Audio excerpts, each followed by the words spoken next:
Salut à tous, donc on se retrouve aujourd'hui pour une vidéo un peu spéciale, c'est pas souvent, je crois que c'est même la première fois que je le fais de cette façon.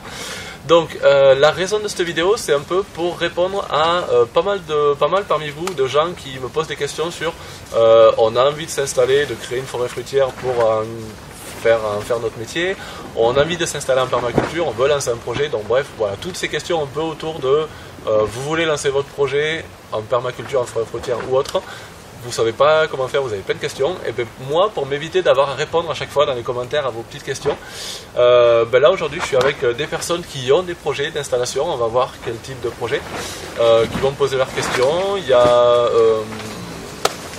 Karine, qui n'est pas là non plus, qui devait être là, mais qui m'a envoyé aussi une liste de questions par rapport à son installation elle. Donc voilà, on va voir toutes ces questions, et puis je pense que là-dedans, il y a pas mal de choses qui répondront à vos questions. Donc voilà, ça va être un peu une vidéo en mode entretien, donc à partir de là, je vais arrêter de parler à la caméra, et puis on va voir entre nous comment je peux répondre à toutes ces questions-là. Hop, salut la caméra. Mais avec Elodie, on a développé un habitat, on est sur un habitat mobile, sur une tiny house. On a commencé donc par l'habitat avant le terrain, et aujourd'hui on a la possibilité d'acquérir un terrain de 5 hectares dans les Pyrénées-Atlantiques. 5 hectares c'est immense, on voudrait en investir une petite partie au début, et à terme, enfin dans l'objectif final, c'est de créer un verger sur le mode des jardins-forêts, un verger permaculturel. Voilà, on approche la quarantaine. Ça se voit peut-être. Et Elodie, donc je précise, ouais, vous êtes ensemble du coup avec Elodie. Ouais. Voilà. C'était pas écrit, je le mettrai dans les sous-titres. Oui, Elodie c'est elle. Et Elodie c'est elle. Elodie, c'est ça. Et Elodie va passer son BPROA pour avoir au moins une partie technique, comptabilité, etc. En connaître un peu plus sur la fonctionnalité du monde agricole. Moi je m'appelle Jeanne et j'ai acheté avec mon homme il y a 20 ans quelque chose qui était une ancienne ferme en ruine avec un terrain de 7 hectares. Et donc moi j'ai déjà la terre et tout ce qu'il faut. Moi c'est un petit peu différent par rapport à votre projet à vous, parce que moi j'ai un métier classique à côté, j'ai 53 ans, j'ai une passion pour les arbres, pour ce qui pousse, pour les plantes, pour la permaculture, pour etc. Et donc j'ai commencé par planter un verger conservatoire, et donc voilà, en achetant toute une série d'arbres, et moi je suis plutôt sur l'idée de monter une pépinière. Okay. C'est-à-dire la même chose que ce que tu as fait, enfin la même chose, toute proportion gardée, mais dans le même esprit que ce que tu as fait ici. Et j'ai surtout des questions par rapport au côté un peu alternatif de ce que je veux faire, parce que je me suis déjà renseignée comme vous sur ce que ça implique, etc. Et quand je dis oui, j'ai monté un verger, enfin je suis en train de construire un verger conservatoire, je voudrais faire une pépinière, je voudrais faire de l'arbre fruitier ancien, etc. Bon, j'entends bien qu'il n'y a pas de résonance de l'autre côté et qu'ils me disent mais enfin madame, il faut planter serré tous les 40 cm pour gagner votre vie, et puis il faut des intrants et tout. En fait, pas du tout. Il ne faut pas d'intrants, il ne faut pas planter tous les 40 cm des arbres qui vont vivre que 5 ans. C'est pas du tout ça. Quoi. Mon envie, c'est pas du tout ça. Et donc c'est plutôt pour ça moi que je suis venue, c'est pour poser la question à quelqu'un qui l'a vraiment fait dans une logique qui n'est pas une logique de rentabilité à tout prix, en faisant cracher à la terre tout ce qu'elle a, etc. Ouais, non. Ça. Non, rentabilité par rapport à la terre, ça je suis d'accord. Après, rentabilité pour en vivre, oui. On va... Voilà, c'est ça. Il faut quand même se faire des revenus. Après, là, moi je sais que je vois la pertinence de ce que je fais par rapport à est-ce que ça me rapporte de l'argent, certes, mais est-ce que ça me fait plaisir. Oui. Et après, pour moi, la base de l'éthique, permaculture, est-ce que ça prend soin de l'environnement, est-ce que ça prend soin de lui-même? Oui, au fond, c'est une question que je me pose. Après, j'ai pas l'impression de me la poser parce que pour moi, c'est logique. Enfin, le fait de mettre des intrants, déjà le fait de devoir aller acheter des produits, j'ai pas le temps, j'ai pas la voiture, j'ai pas toujours l'essence dans le réservoir pour aller à la ville acheter des produits, donc rien que ça, je peux pas. Même s'il fallait que je le fasse, je pourrais pas. Et puis de toute façon, utiliser des produits pour mettre dans la terre, pour moi, non. Donc, ouais. Après, il faut pas s'arrêter aux organismes qui te disent c'est comme ça qu'il faut faire. Non, c'est comme ça que vous avez toujours fait, mais c'est pas comme ça que je vais faire. C'est souvent ça le souci, les questions qui se posent, il y a beaucoup de gens qui font des forêts fruitières, qui font de la permaculture et compagnie, et moi souvent les questions qui viennent c'est ils en font pas leur métier, comment on peut gagner sa vie avec ça? Et c'est un peu un reproche et que je trouve très intéressant, c'est si tout le monde faisait ça, faire de la permaculture pour soi, j'ai mon petit truc autonome et je gagne ma vie en faisant de la formation, en faisant de la vidéo, en faisant de la transmission comme ça, mais en ne vendant pas de nourriture, on va tous crever de faim au bout d'un moment. Enfin, tous ceux qui vivent dans les villes et qui ne peuvent pas avoir leur petit verger, ils vont crever de faim, quoi. Donc ouais, c'est un truc qui revient souvent et c'est intéressant. Il n'y a pas beaucoup, moi je connais pas de forêts fruitières en France qui vivent de leur production. Donc ouais, ça pour ceux qui regardent, si vous avez dans les commentaires, si vous pouvez mettre des adresses de gens qui vivent de leur production en forêt fruitière. Non, en forêt fruitière, et le truc là, non. Mais en forêt fruitière, non, j'en connais pas, non. Je connais des gens qui bossent en permaculture, qui font du maraîchage en permaculture. C'est souvent l'activité principale, quoi, le maraîchage. Je n'ai pas réussi à en avoir. Si, je l'ai eu. Mais ouais, maraîchage. Et puis après, il y a des gens qui font maraîchage et verger à côté. Donc on vend des fruits en faisant un verger. Mais le verger entretenu, désherbé, arrosé, machin, c'est pas une forêt fruitière, c'est encore autre chose. Donc à partir de là, le son est mieux, on a décidé de mettre un micro. Du coup désolé si la première partie le son n'était pas top, mais voilà, je pense que c'est surtout la partie question là qui va être intéressante. Donc en gros c'est parti. Comment tu as commencé toi il y a 10 ans? Comment ça s'est passé ton installation? Comment ça s'est passé pour toi? Moi j'ai commencé en me disant, j'ai fait une formation en maraîchage bio, un BPRE en maraîchage bio, comme tu vas faire, tu m'as dit c'est maraîchage aussi ce que tu vas faire, ouais, avec l'option en plus. Bref, donc moi j'ai commencé avec ça en me disant je vais être maraîcher, on me prête un terrain en plus pour m'installer, on me donnait un terrain même à la base, donc je vais être maraîcher, j'ai fait ma formation en maraîchage, pour me dire à la fin de cette formation, être producteur de masse, produire du légume pour les vendre, il me manque un truc, ça me convient pas complètement. Et puis voilà, moi le côté vraiment gros agriculteur, ça m'allait pas. Donc avant de me lancer dans cette installation, je suis parti sur, j'ai fait d'autres petites formations sur herboristerie, production de plantes médicinales, et puis je suis allé voir dans d'autres lieux, d'autres jardins comment ils bossaient, et puis en gros, en allant sur plusieurs types de projets, un jour je suis arrivé sur un projet de jardin à visée pédagogique, sur lequel il y avait quand même des productions, mais ils accueillaient du public, autant des enfants, des colonies de vacances, des familles qui venaient pour découvrir le jardin, que des botanistes, des scientifiques qui venaient parce que c'était vraiment un chouette lieu. Et là je me suis dit, ils sont pas soumis à des règles trop strictes de il faut faire des productions sinon tu n'y arrives pas. Ils changent de production tous les ans, ils adaptent ce qu'ils font à ce qu'ils ont vraiment envie de faire, et de tout ce qu'ils font, ils sortent des revenus sur plein de choses différentes. Moi à cette époque là, le mot permaculture, je crois que je l'avais quasiment jamais entendu. Eux ils en font, donc pour citer, là je peux les citer avec grand plaisir, c'est Bernard et Annie-Jeanne Bertrand. Ils ont les éditions de terrain aujourd'hui, ça s'appelait le jardin de sortilège. Donc en gros, eux leur métier c'était de faire un peu, alors peut-être je schématise, j'aimerais bien un jour en parler avec eux pour voir si c'est comme ça qu'ils le voient, mais ils faisaient un peu ce qu'ils voulaient. Et de tout ce qui leur plaisait de faire, mais ils arrivaient à tirer du revenu de plusieurs choses. Donc ils écrivent des livres, ils font des reportages, ils ont fait des voyages, dont ils ont fait des livres derrière, ils font des productions, ils font de l'accueil de public, ils reçoivent des colonies de vacances, des centres avec des enfants, enfin, ils font plein de choses, et de tout ça ils arrivent à vivre assez bien et à vivre vraiment de leur passion. Et donc là moi j'ai vu ça, je me suis dit mais c'est exactement ça que j'ai envie de faire quoi. Sauf que voilà, je suis arrivé ici, moi le jardin c'était pas du tout un jardin botanique pédagogique, c'était une prairie et j'avais rien du tout.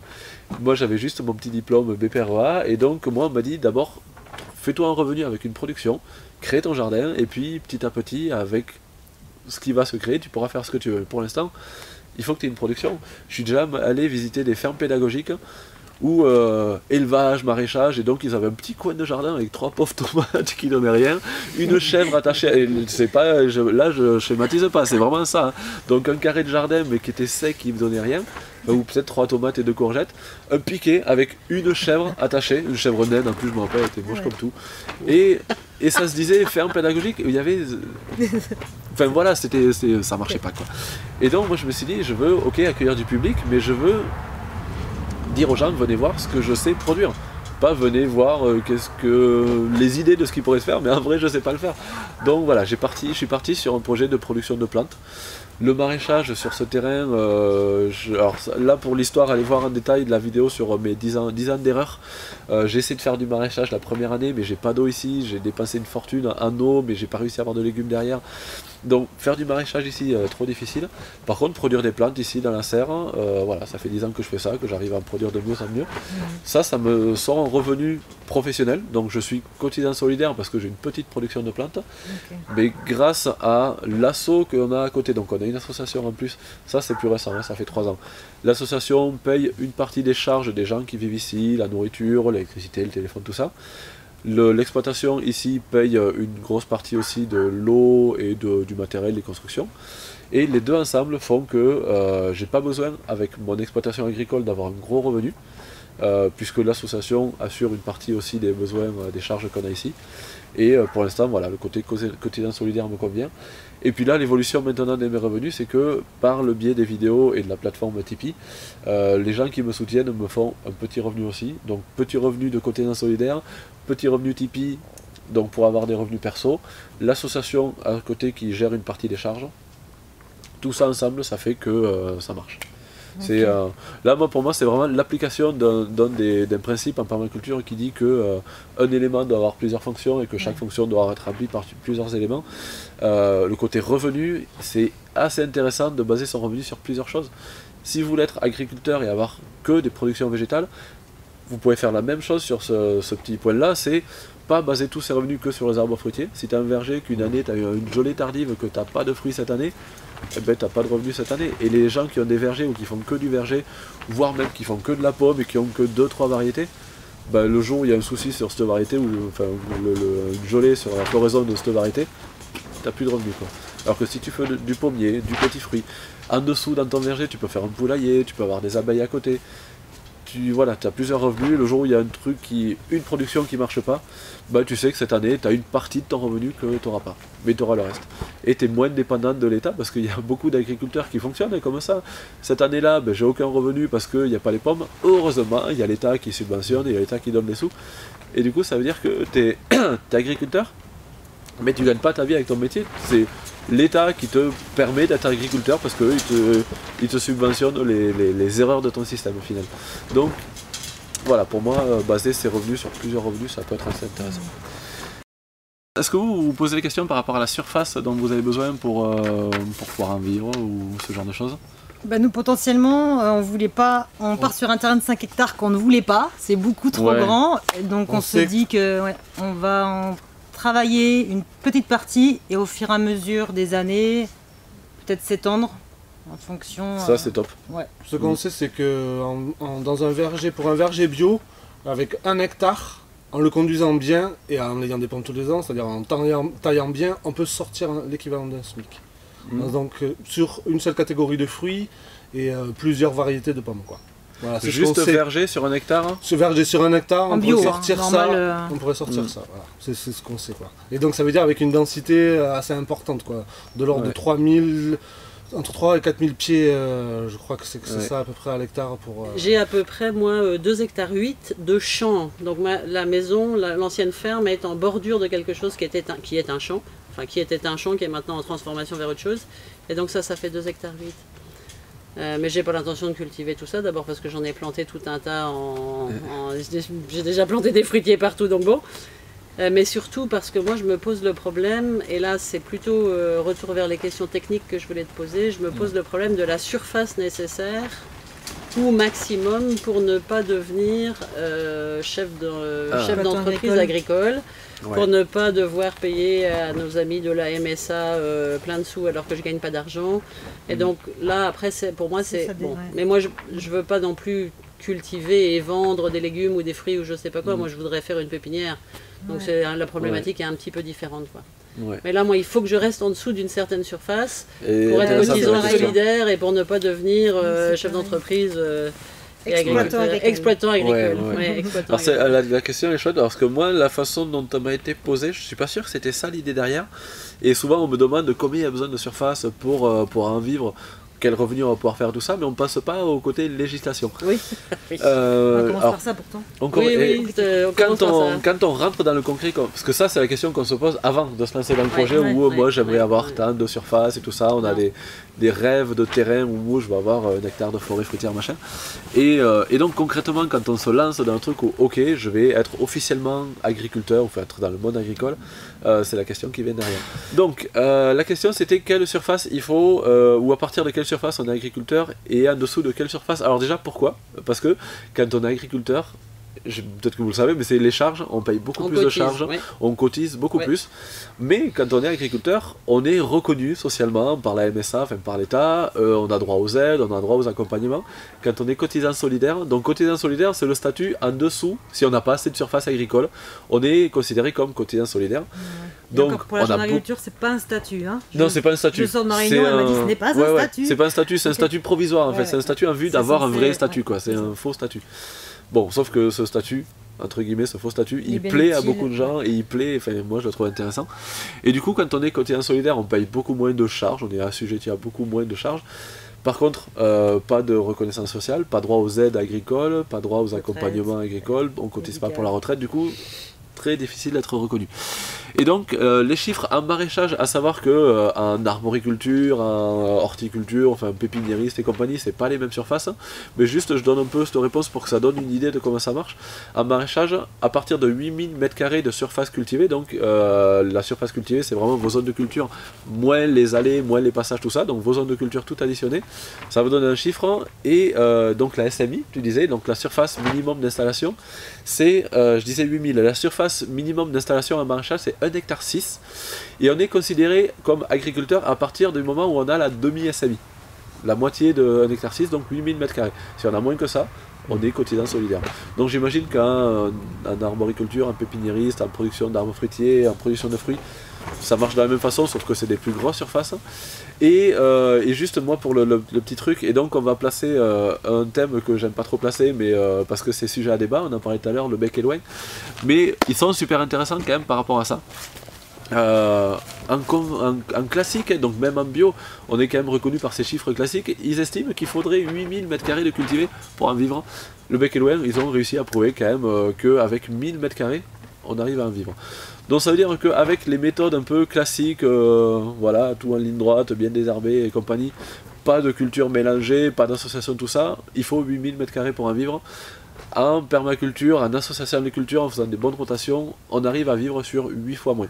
Donc je pense que si on veut savoir combien de surface on a besoin, de quelle surface de terrain on a besoin, et qu'on se réfléchit en mode association, forêt fruitière, en faisant par strat et tout, la surface dont on peut avoir besoin pour réussir à vivre, elle est quand même loin en dessous de la surface qu'il leur faut pour être agriculteur. Donc je pense qu'au niveau du souci dans quel statut, dans quelle case on va être, si on fait une association, je pense qu'il n'y a pas de souci, on n'est pas agriculteur. Ça dépend aussi donc, de la surface, mais c'est différent en fonction de chaque département même pratiquement. Et ça, maintenant il y a un nombre d'heures. Ah bah oui, j'ai vu ça. Donc, je me suis renseigné, mais si tu veux, c'est quand même relativement important parce que si tu n'es pas cotisant solidaire, tu es assujetti au minimum de la MSA et c'est quand même 3400 € par an ou quelque chose comme ça, donc il faut les gagner. Quand on commence de zéro, c'est pas évident, et si tu es cotisant solidaire, c'est 10 fois moins, quoi. Bon alors, t'es pas couvert, tu cotises pas, etc. Mais disons que dans mon cas personnel, qui concerne peut-être pas la majorité des gens, si tu veux, moi si je pouvais continuer une partie du temps mon activité actuelle et puis à côté faire autre chose et voir si ça fonctionne, avant de tout lâcher, avec un statut cotisant solidaire, très bien, quoi, tu vois, parce que moi je veux absolument pas devenir chef d'entreprise agricole. Quoi. Ça peut être défini aussi comme une activité principale ou aussi comme une activité secondaire. Donc du coup en fonction c'est pas pareil. Ouais, après, alors c'est pas pour apprendre à gruger, mais ou à arnaquer un peu le système, mais il y a quand même beaucoup de gens, moi j'en ai vu, qui voulaient, parce que ça peut être pris dans les deux sens, qui voulaient être reconnus agriculteurs pour avoir cette couverture, et qui se faisaient ils allaient voir un agriculteur à côté et qui leur faisait un papier comme quoi ils exploitaient cette parcelle machin pour qu'ils aient dans les papiers la surface et pour être agriculteur, et donc ça a marché même s'ils ne cultivaient pas cette partie. Ou dans l'autre sens, ils vont reconnaître la surface cultivée parce que vous déclarez, et si vous voulez pas être agriculteur, ne déclarez pas tout. Si c'est basé sur les heures de travail, c'est vous qui déclarez vos heures de travail. Après, voilà, c'est pas pour arnaquer, c'est juste, vous choisissez le statut que vous voulez, vous faites ce qu'il faut pour y être dans ce statut, à savoir qu'il y a des avantages et des inconvénients dans les deux. Donc, et toi, tu es cotisant solidaire. Moi, je suis encore cotisant solidaire. Ça intéressant. Moi, j'ai besoin de rester cotisant solidaire parce que j'ai pas le temps. Être agriculteur, tu disais, c'est sûr, ça coûte cher en charge. Pour moi, je ne dirais pas que ça coûte cher. Ça coûte cher parce que si on cultive cette surface-là, on est quand même censé gagner de l'argent. Si on ne gagne pas assez d'argent pour payer les charges avec cette surface, il faut arrêter le métier parce qu'on est juste pas bon dans ce métier. Mais moi j'ai juste besoin d'avoir du temps pour bosser pour l'asso que j'ai à côté, j'ai besoin de temps pour faire ce que je suis en train de faire là, faire de l'accompagnement d'autres projets. Et j'ai pas envie d'être agriculteur dans l'âme, moi je suis pas agriculteur, moi je suis petit, moi je suis un petit quotidien solidaire mais qui fait d'autres choses à côté et qui a besoin de ce temps libre pour faire d'autres choses à côté. Et par ces choses que je fais à côté, je gagne ma reconnaissance sociale parce que le côté quotidien solidaire on n'est pas reconnu du tout. Okay. Comment vous posez la question par rapport à la terre que vous avez et par rapport à ce que vous voulez y cultiver? Quand on a visité le terrain pour la première fois, il y a un ami qui est venu et c'est lui qui nous a un petit peu fait réfléchir aux plantes bioindicatrices. Donc du coup, il a commencé à regarder les plantes qu'il y avait sur le terrain et donc ça partait plutôt positivement. Du coup, on a continué le projet parce que aussi il y avait une potentialité sur le terrain et que les plantes nous indiquaient que c'était plutôt pas mal. Pour du fruit. Pour du fruit, parce qu'au départ, lui il est arboriculteur, donc bon, pour le coup, il a regardé un peu ce qui l'intéressait. Et ensuite, la deuxième chose, c'est de faire analyser le sol pour pouvoir comprendre un peu comment ça fonctionne, quoi.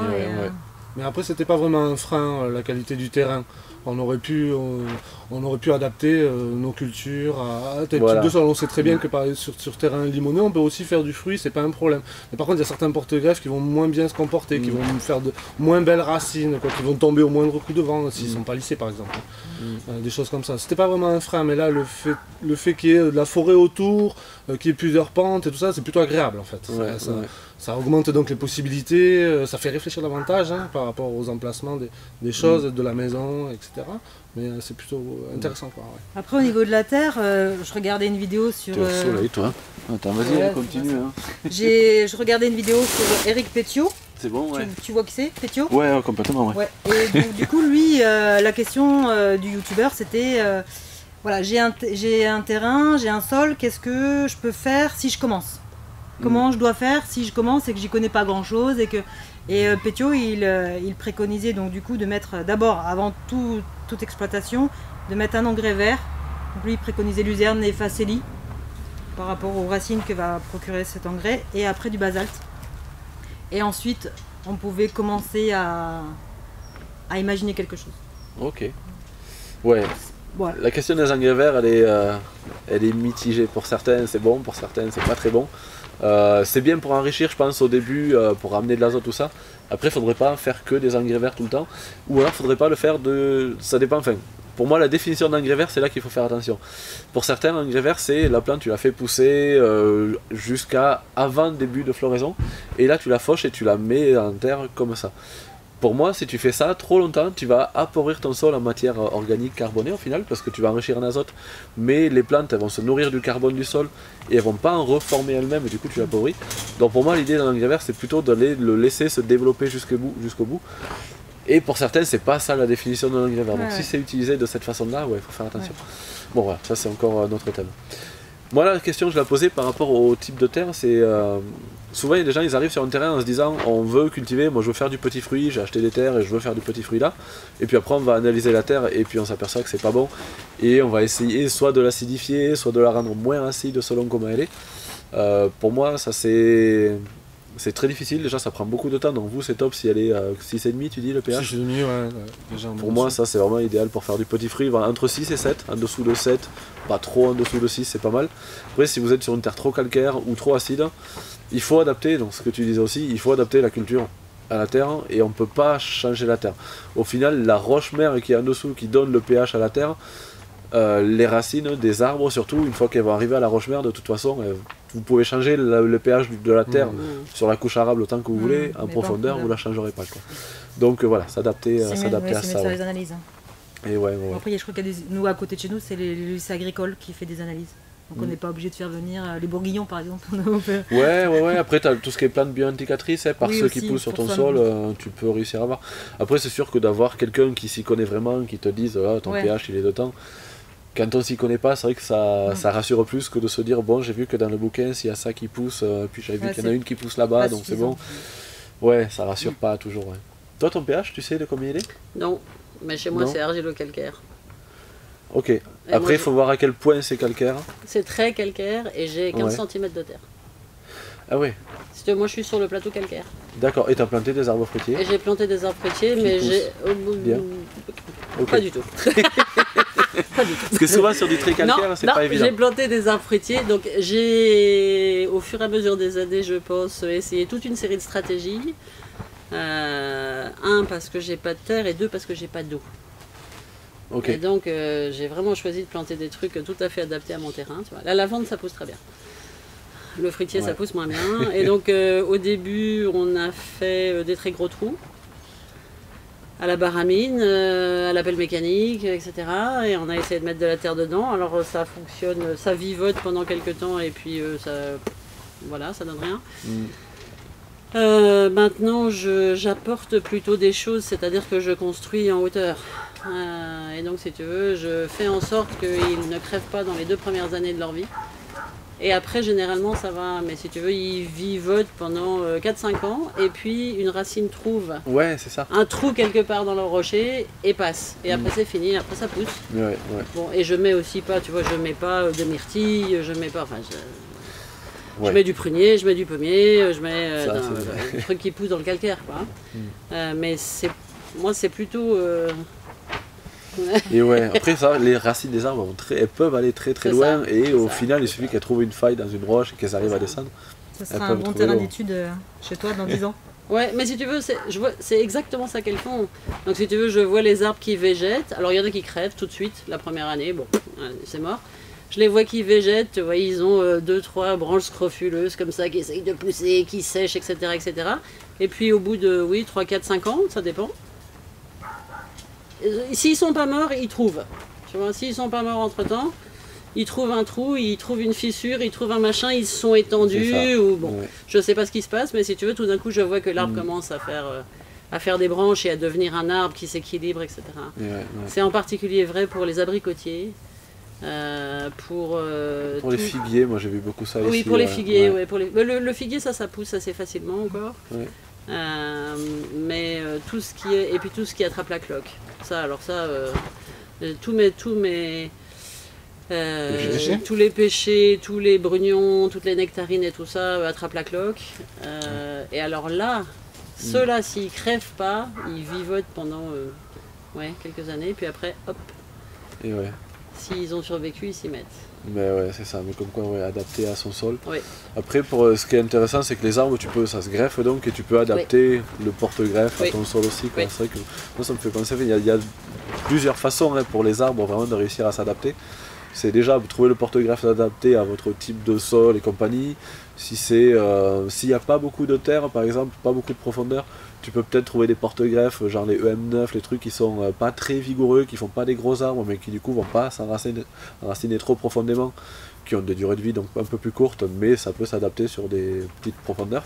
Et après, il y a un autre truc pour s'adapter, et ça c'est pas trop testé encore, c'est un peu nouveau, c'est tout ce qui est mycorhize. Et ils font maintenant beaucoup d'arbres, soit ils te vendent de quoi ensemencer ton sol en bons champignons pour que ça puisse mycorhizer, soit ils vendent des arbres déjà mycorhizés, avec tu vois, certains champignons qui vont englober toutes les racines et qui vont faire en sorte que ça protège un peu le sol. Pour des plantes qui ne seraient pas du tout habituées à des sols calcaires, que ça protège la racine du sol calcaire et du coup ça les adapte. Donc voilà, par la mycorhisation, il y a moyen vraiment de s'adapter. Après ça, je ne sais même pas encore par où passer aujourd'hui pour aller trouver ces arbres, pour avoir le bon type de mycorhize et compagnie. Mais je pense que dans les années qui viennent, ça va être des trucs assez intéressants. Il y a un apport de matière organique important au départ, comme ça toujours, mettre une grosse épaisseur, comme une grosse lasagne en fait, de matière organique. Ça, matière organique, ça va tout. Pour moi, c'est presque le truc qui règle tout. Quoi. Soit tu as une terre trop calcaire, du coup avec un pH trop élevé, le fait que ça se décompose, ça va acidifier le sol, donc ça va ramener le sol à un pH entre 6 et 7. Soit tu as un sol qui n'est pas très profond, qui sèche vite, du coup la matière organique va faire éponge. Soit tu as un sol trop argileux qui se compacte beaucoup, la matière organique va structurer. Soit tu as un sol trop sableux qui draine très vite, pareil, la matière organique va faire en sorte que ça retienne un peu plus l'eau. Au final, la matière organique, c'est ce qui fait qu'on va le plus vers un sol forestier. Nous, on veut un sol forestier. Les forêts, tu en as sur tous les types de sols, à part si tu vas trop en Antarctique ou au pôle Nord, pôle Sud et compagnie ou dans les déserts. Sur tous les sols, tu as la forêt qui essaye d'arriver. Et la forêt, son but, elle, c'est de faire du carbone à fond, enrichir le sol en matière organique pour qu'il soit intéressant. Donc, en partant de ce constat-là, apporter de la matière organique. C'est ce que font beaucoup de maintenant maraîchers qui veulent faire du maraîchage sur sol vivant et qu'ils appellent la méthode Armageddon. C'est on apporte une quantité énorme, je sais pas, 200, 300, 400 tonnes de matière organique à l'hectare. Chaque fois j'oublie le chiffre parce que c'est tel... Ça c'est moi, désolé. Je pense que c'est moi en tout cas. Mais le chiffre je l'oublie parce qu'il me paraît tellement énorme que j'arrive pas à l'imprimer, mais c'est des quantités phénoménales. Dès le début, pendant les premiers mois, on peut rien cultiver parce qu'il y a une fin d'azote énorme, parce que ça commence à se décomposer. Puis une fois que c'est en place, on a un sol qui est intéressant, quoi. Ouais, donc la matière organique, ouais, c'est assez intéressant d'en apporter. Ouais. Ouais, que ce soit à la plantation ou même après, au pied de l'arbre, quoi. Oups, désolé. Moi, je me dis, normalement, au début, il faut en apporter. Et une fois que le système il est en place, si on est sur un système multi-étagé avec forêt fruitière, vraiment multi-étagé. Et moi, comme je vois le multi-étagé, c'est on peut partir du couvre-sol, des légumes ou pas. De toute façon, une fois que c'est en place, les légumes, ils n'ont plus assez de lumière. Des plantes grimpantes qui veulent, elles vont aller chercher la lumière. À la limite, un peu en lisière, des petits fruits, des trucs comme ça, ça peut marcher. Ensuite, des arbres fruitiers qui peuvent faire jusqu'à 3, 4, 5 mètres de haut pour les vraiment très hautes tiges. Et un qu'il faut pour moi ne pas oublier si on a assez de place, c'est les arbres fixateurs d'azote qui eux peuvent faire 10, 15, 20, 25 mètres de haut. Donc là on a un couvert végétal qui fait 25 mètres d'épaisseur quand même. Donc il y a de la végétation sur toute cette épaisseur. Les arbres qui font 25 mètres, il ne faut pas en mettre partout non plus parce que sinon les fruitiers n'ont pas assez de lumière en bas. Mais il en faut de temps en temps. Et une fois que tout ça c'est en place, tous les automnes, qu'est-ce qui se passe? Toutes les feuilles mortes qui tombent. Tu as une couche de feuilles mortes comme ça au pied de tes arbres. Ta matière organique elle est apportée d'elle-même. Quand tu fais ta taille, les branches tu les laisses au sol. Dans tous ces trucs là, dans tes différentes strates, ce qu'il faut au niveau des au niveau des guildes, au niveau des associations, il ne faut pas oublier non plus les arbres, je sais pas comment on les appelle, ceux-là les créateurs de carbone, je dirais, tu vois, les paulownias, les frênes, tu peux faire, tout ce que tu peux faire en trogne, tous les ans, couper les branches pour les mettre au sol. On dit ces arbres, tu peux couper du bois, ça fait du bois de chauffage et compagnie, mais il ne faut pas non plus tout sortir. Plus tu rapportes de branchage, plus tu laisses les feuilles mortes tomber au sol, plus au bout d'un moment, tu es dans une forêt naturelle. Et une forêt, il n'y a pas besoin de l'arroser, il n'y a pas besoin de rapporter de la matière organique, il n'y a pas besoin de ramener de l'engrais du tout. Le système peut être autonome. Toi, c'est un peu utopique, mais tu n'as plus qu'à cueillir tes fruits, quoi. Ouais. Et en quelle proportion on mettrait des fixateurs d'azote par rapport au nombre de fruitiers? Ça dépend de leur taille en fait. Parce qu'ils fixent l'azote en fonction de leur... Moi je dirais, alors ça dépend déjà, la réponse c'est ça dépend.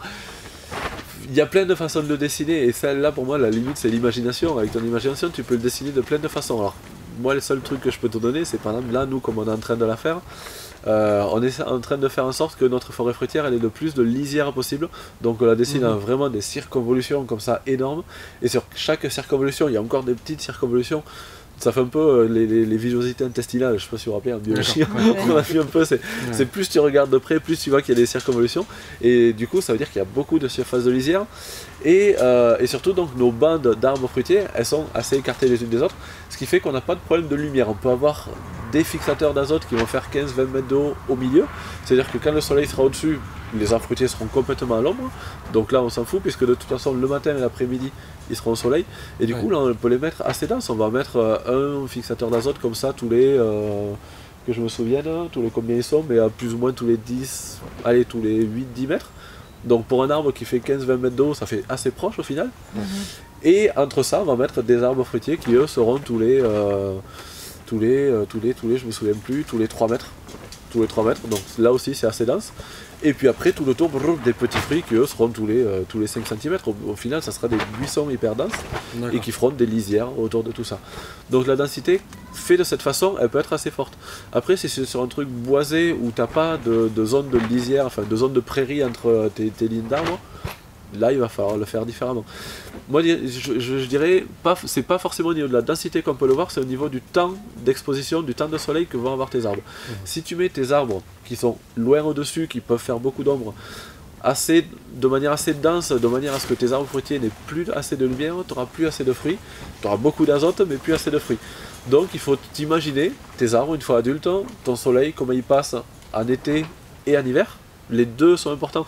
Alors là on part dans un sujet qui est très vaste et il y aurait beaucoup de choses à en dire, mais le temps d'ensoleillement l'été il va te définir la matérité des fruits. Si tes fruits ne voient pas assez le soleil pendant l'été, ils vont pas mûrir assez vite et ça va pas être bon. Et l'hiver, si tes arbres fruitiers ne prennent pas assez de soleil non plus, tu as beaucoup d'arbres fruitiers qui déclenchent leur programme de mise à fruit, de bourgeonnement, de mise à bourgeon à fleurs, par rapport au temps de soleil qu'ils vont prendre pendant l'hiver. Du coup, si tu te dis pendant l'été ils prennent bien le soleil, et l'hiver ils sont à l'ombre, bon, mais de toute façon tu te dis l'hiver il n'y a pas de feuilles, ils sont en dormance, c'est pas grave. Non, l'hiver il faut que les arbres prennent le soleil aussi. Donc si c'est une forêt fruitière assez dense, en mode verger avec des lignes assez serrées, je dirais que des arbres qui font plus de 10 mètres de haut, il ne faut pas mettre un plus que tous les 15 mètres par ligne.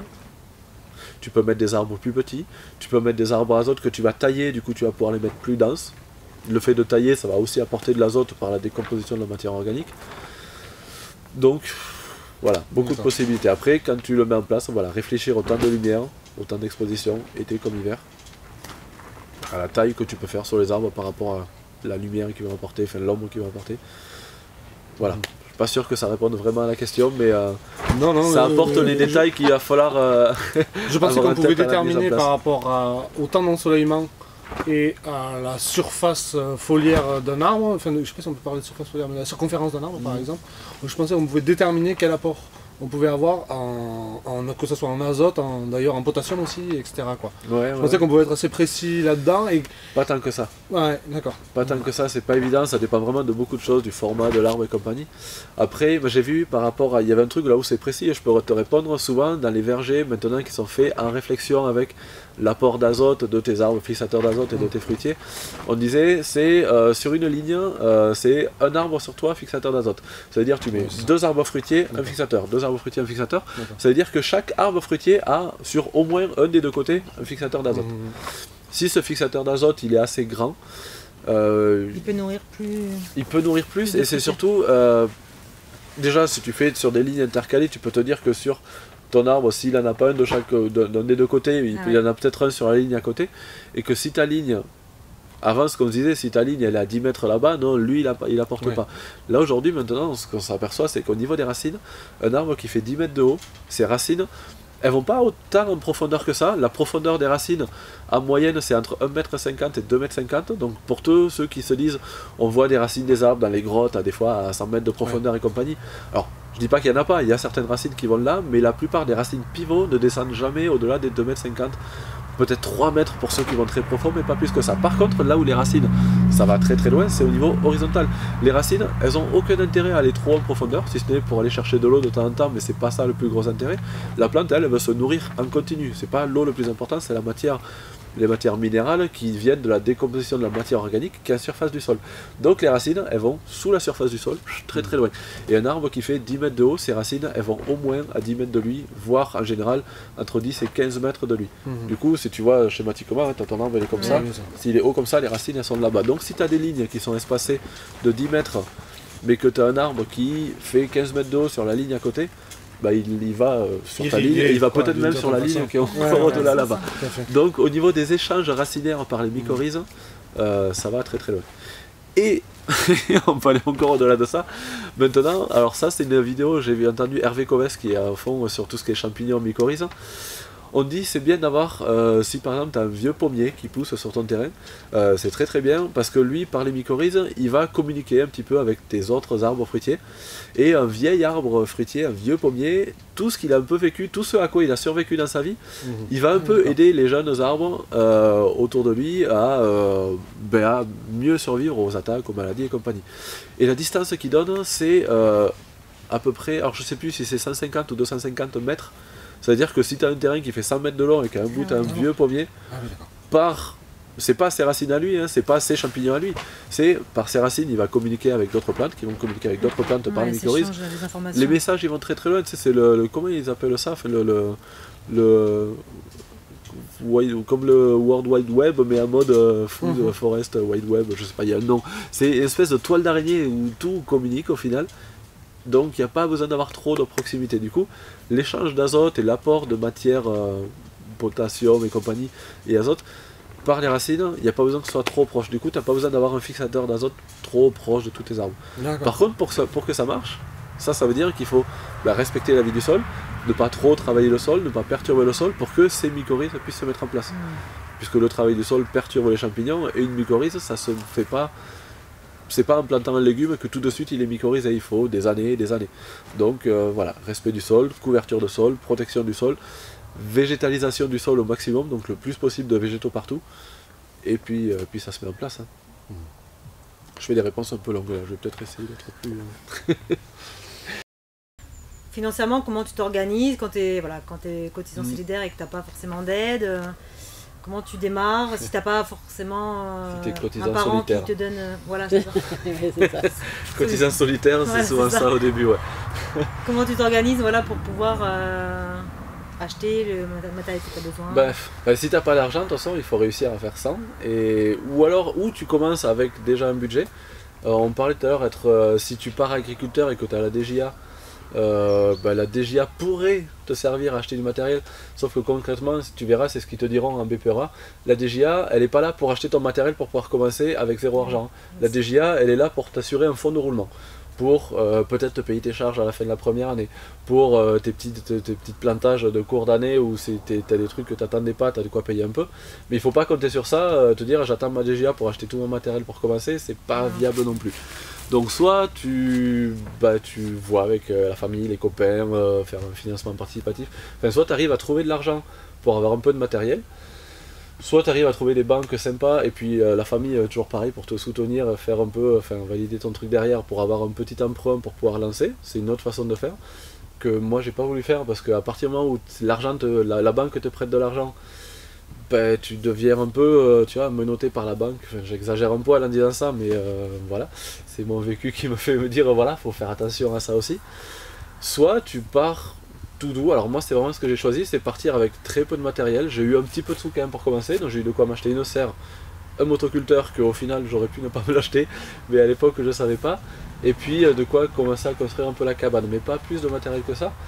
Et après à partir de là, si tu décides de faire, là moi comme je l'ai fait, c'est je peux pas investir au début, je vais vendre quelques petits plans, je vais faire 3 sous et voilà, j'aurai assez de sous la première année pour juste payer mes charges, au final j'ai pas plus l'année suivante.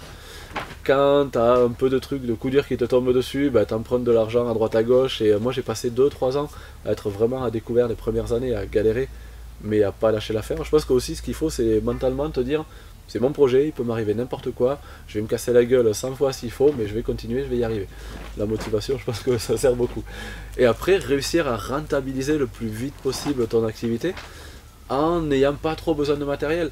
Le matériel qu'il y a besoin au final, tu vois, même la serre, est-ce qu'il y a besoin d'une serre pour, selon ce que tu veux produire, tu n'as pas besoin d'une serre. Moi je l'ai eu la serre parce que je voulais faire des plants de plantes potagères, faire du maraîchage, mais il n'y a pas forcément besoin. J'ai un ami, moi justement, alors, qui est pépiniériste. C'est toi qui veux faire un projet pépinière. De quoi tu as besoin comme matériel au début, à ton avis? De peau. Ok. De pas grand chose en fait, parce que si tu veux, moi je veux pas faire de l'annuel, je veux faire de l'arbre et de la vivace. Pourquoi les peaux du coup? J'ai besoin d'un contenant. J'ai besoin d'un contenant quelconque. Pourquoi? Parce que j'ai 10 cm de profondeur de terre. Oui, mais toi tu prévois de les faire pousser en terre quand même? Oui, mais je prévois de les faire pousser et de les vendre, et donc si tu veux, il faut que je les produise dans quelque chose et que ça croise dans quelque chose, et puis il faut que je les transporte. T'as de quoi arroser un peu? Parce que du coup, après si ta terre est sèche, peut-être il faudra l'arroser un petit peu, mais que ce soit en terre ou en pot, il faudra les arroser de toute façon. Encore plus si c'est en pot. Je récupère l'eau. Donc moi, du coup, juste pour l'exemple, j'ai un ami, donc Julien, lui il est pépiniériste, il vend que du racine nue, donc il vend pas en pot, il vend à l'automne en racine nue. Donc en gros, au printemps, il reçoit ses porte-greffes où il fait, je pense que lui il les achète, mais tu peux faire tes porte-greffes aussi. Mais ces porte-greffes, il les plante directement. Au moment de greffer, il les greffe sur place, donc en pleine terre. Et quand c'est le moment de les vendre, il les déracine et il les vend en racine nue. Pas de pot, pas de serre, aucun matériel d'arrosage, parce que j'ai pas l'impression que chez lui il ait besoin d'arroser, ou il y a peut-être une irrigation installée. C'est peut-être le seul matériel, le seul plastique qu'il y a sur son terrain. Après tout le reste, pas de serre, pas de contenant, pas de terreau du coup, tout en pleine terre en racine nue. Et du coup... il s'acclimate déjà au sol, et si les gens sont voisins de chez toi et qu'ils ont le même sol que toi, pour le coup... On va être un peu robuste. Plante de terrain sec. Mais si tu veux, moi je suis pas très contrainte non plus à propos du matériel. Si tu veux, ça rejoint ce que je pensais, c'est-à-dire que j'ai pas besoin de grand chose dans la mesure où moi ce qui m'intéresse c'est l'arbre. Et donc j'ai pas besoin d'avoir des serres, ça serait confortable d'avoir une serre, parce Ouais. que ça permet en plus de travailler à l'intérieur quand tu greffes sur table par exemple, Voilà. c'est plus confortable que dehors s'il pleut, quoi, tu vois, mais je suis Bon, pas après, très contrainte par l'aspect technique de la chose. La greffe sur table, tu peux le faire dans un cabanon, hein, t'as pas besoin d'une C'est ça, serre, c'est ça, hein, c'est ça. un, Oui, un c'est endroit ça. au chaud pour greffer. C'est ça. Et puis voilà, non, Oui, il me ça fait peut pas se sur la faire, il n'y a tête. pas besoin de beaucoup de matériel. Moi j'ai un projet pépinière, les seuls achats que tu aurais à faire, si on reste sur ce principe, on fait tout direct en plein terrain, sinon des contenants, donc des pots et du terreau pour le faire en pot, une serre, mais c'est pas obligé, et sinon, porte-greffe, au début si tu Oui. les produis pas, il faut acheter du porte-greffe. À Ça savoir fond. qu'un porte-greffe, là ce qu'achètent les professionnels quand tu achètes en grosse quantité, la plupart des porte-greffes, tu les as à... Allez, les plus chers à 70-80 centimes pièce, Oui. les moins chers à 20-30 centimes si tu prends du franc et en grosse quantité, allez, 30-40 centimes pièce, donc tu peux en acheter beaucoup pour pas si cher que ça. Oui. Et le greffon ça se vend pas tant que ça. Il y a des pépiniéristes qui en vendent, moi j'ai un ami, Julien, du coup, qui en vend, c'est pas si cher que ça pour ce que c'est, je trouve. Et sinon, c'est des copains qui ont des arbres à droite à gauche, Oui. tu tailles, ou alors, c'est un peu plus sur du long terme que tu le vois, c'est toi tu achètes les arbres déjà, les variétés qui te plaisent, tu les plantes chez toi et puis après c'est sur tes arbres que tu Oui. tailles tes greffons et tu te produis tes greffons.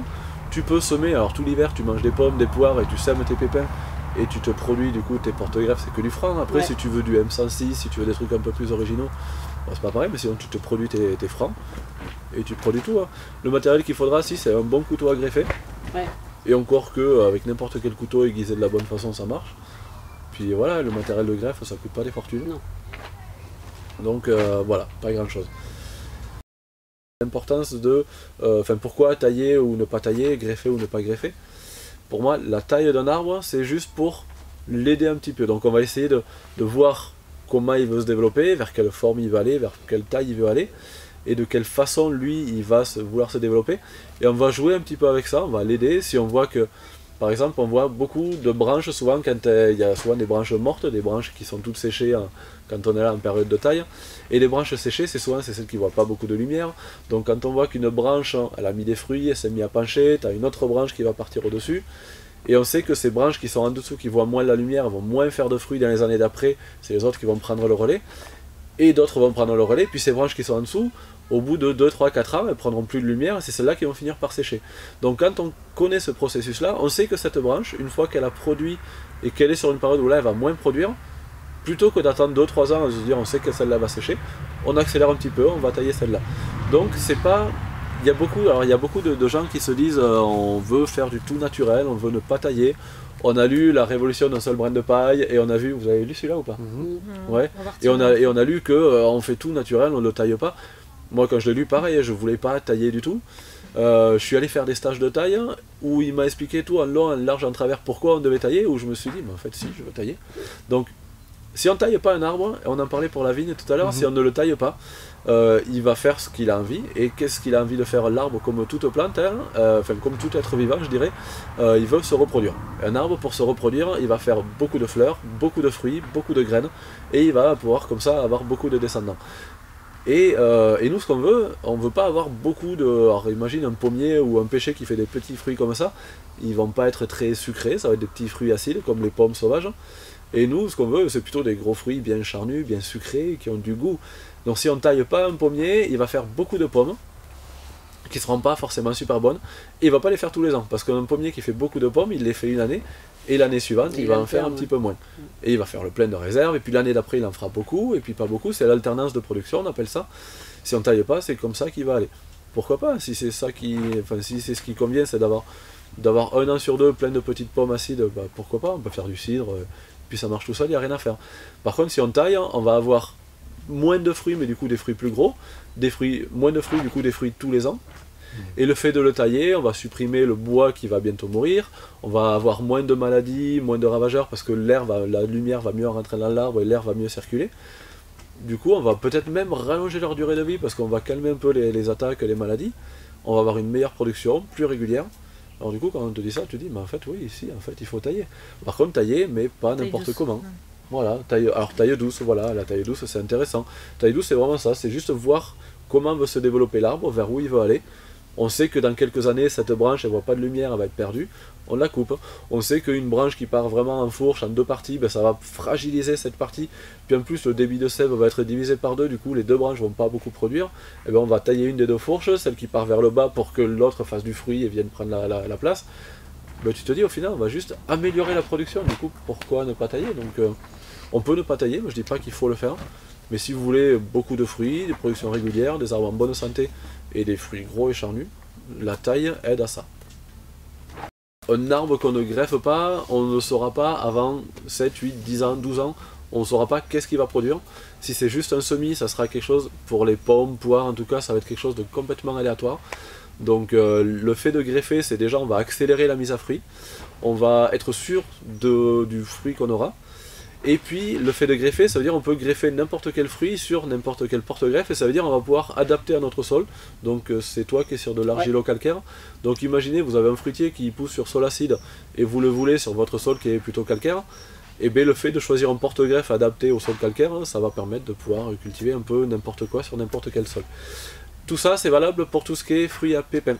Tout ce qui est fruits à noyaux, on dit que c'est plutôt fidèle de semis. Ça veut dire une pêche, une prune, un abricot. Vous semez le noyau, normalement vous allez avoir le même fruit que celui que vous avez mangé, dont vous avez récupéré le noyau. Donc voilà, là ça peut être un peu plus intéressant. Par contre au niveau de la rapidité de mise à fruit, bah pareil, hein, un noyau de pêche qu'on sème, on n'aura pas de pêche avant pas mal d'années.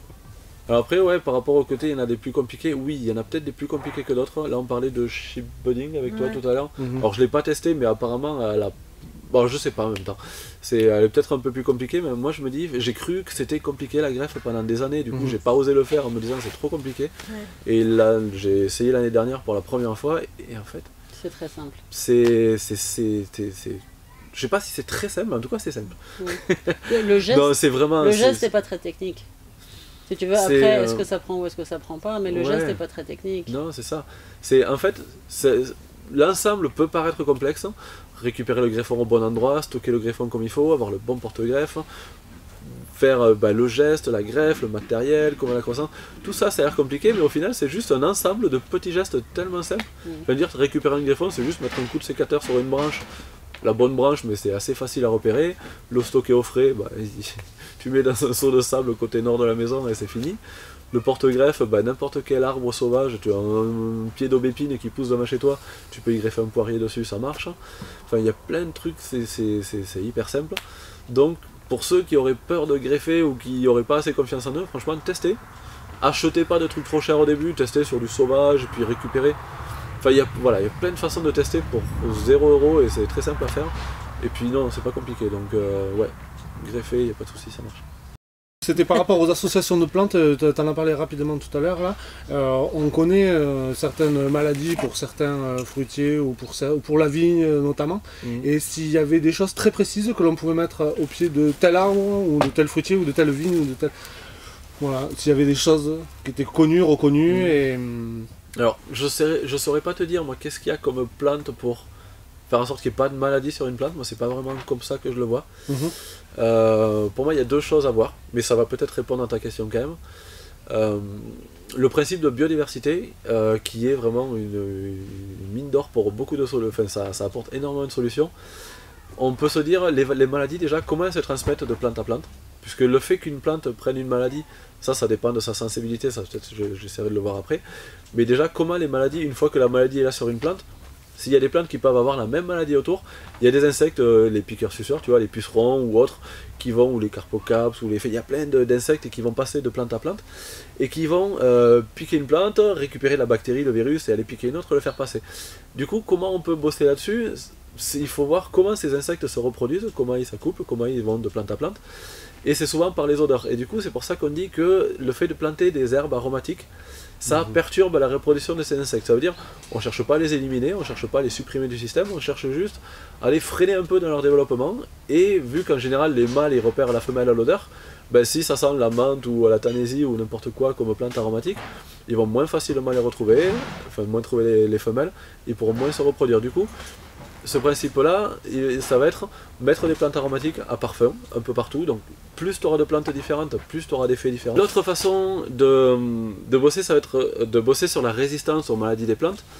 Je vais expliquer donc moi comment je faisais avec la tomate, et c'est très facile, enfin la tomate après c'est symbolique. Et sur les plantes à développement rapide annuel, c'est si une plante elle chope une maladie, tu sais que celle-là elle n'est pas résistante, tu la supprimes du système.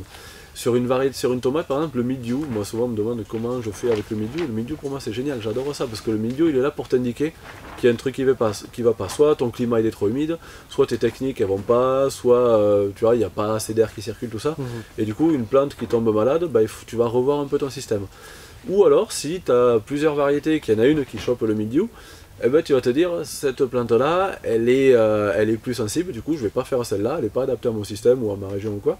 Et du coup, le mildiou va être là pour t'indiquer quelles variétés sont les plus résistantes. Et ça c'est génial parce que la tomate, une année ça marche pas, tu vas faire autre chose. Pour la vigne, tu vas cultiver une vigne pendant 10 ans et puis au bout de 10 ans tu t'aperçois que celle-là elle est un peu trop sensible. Tu as perdu 10 ans, quoi. Tu vas tester d'autres variétés.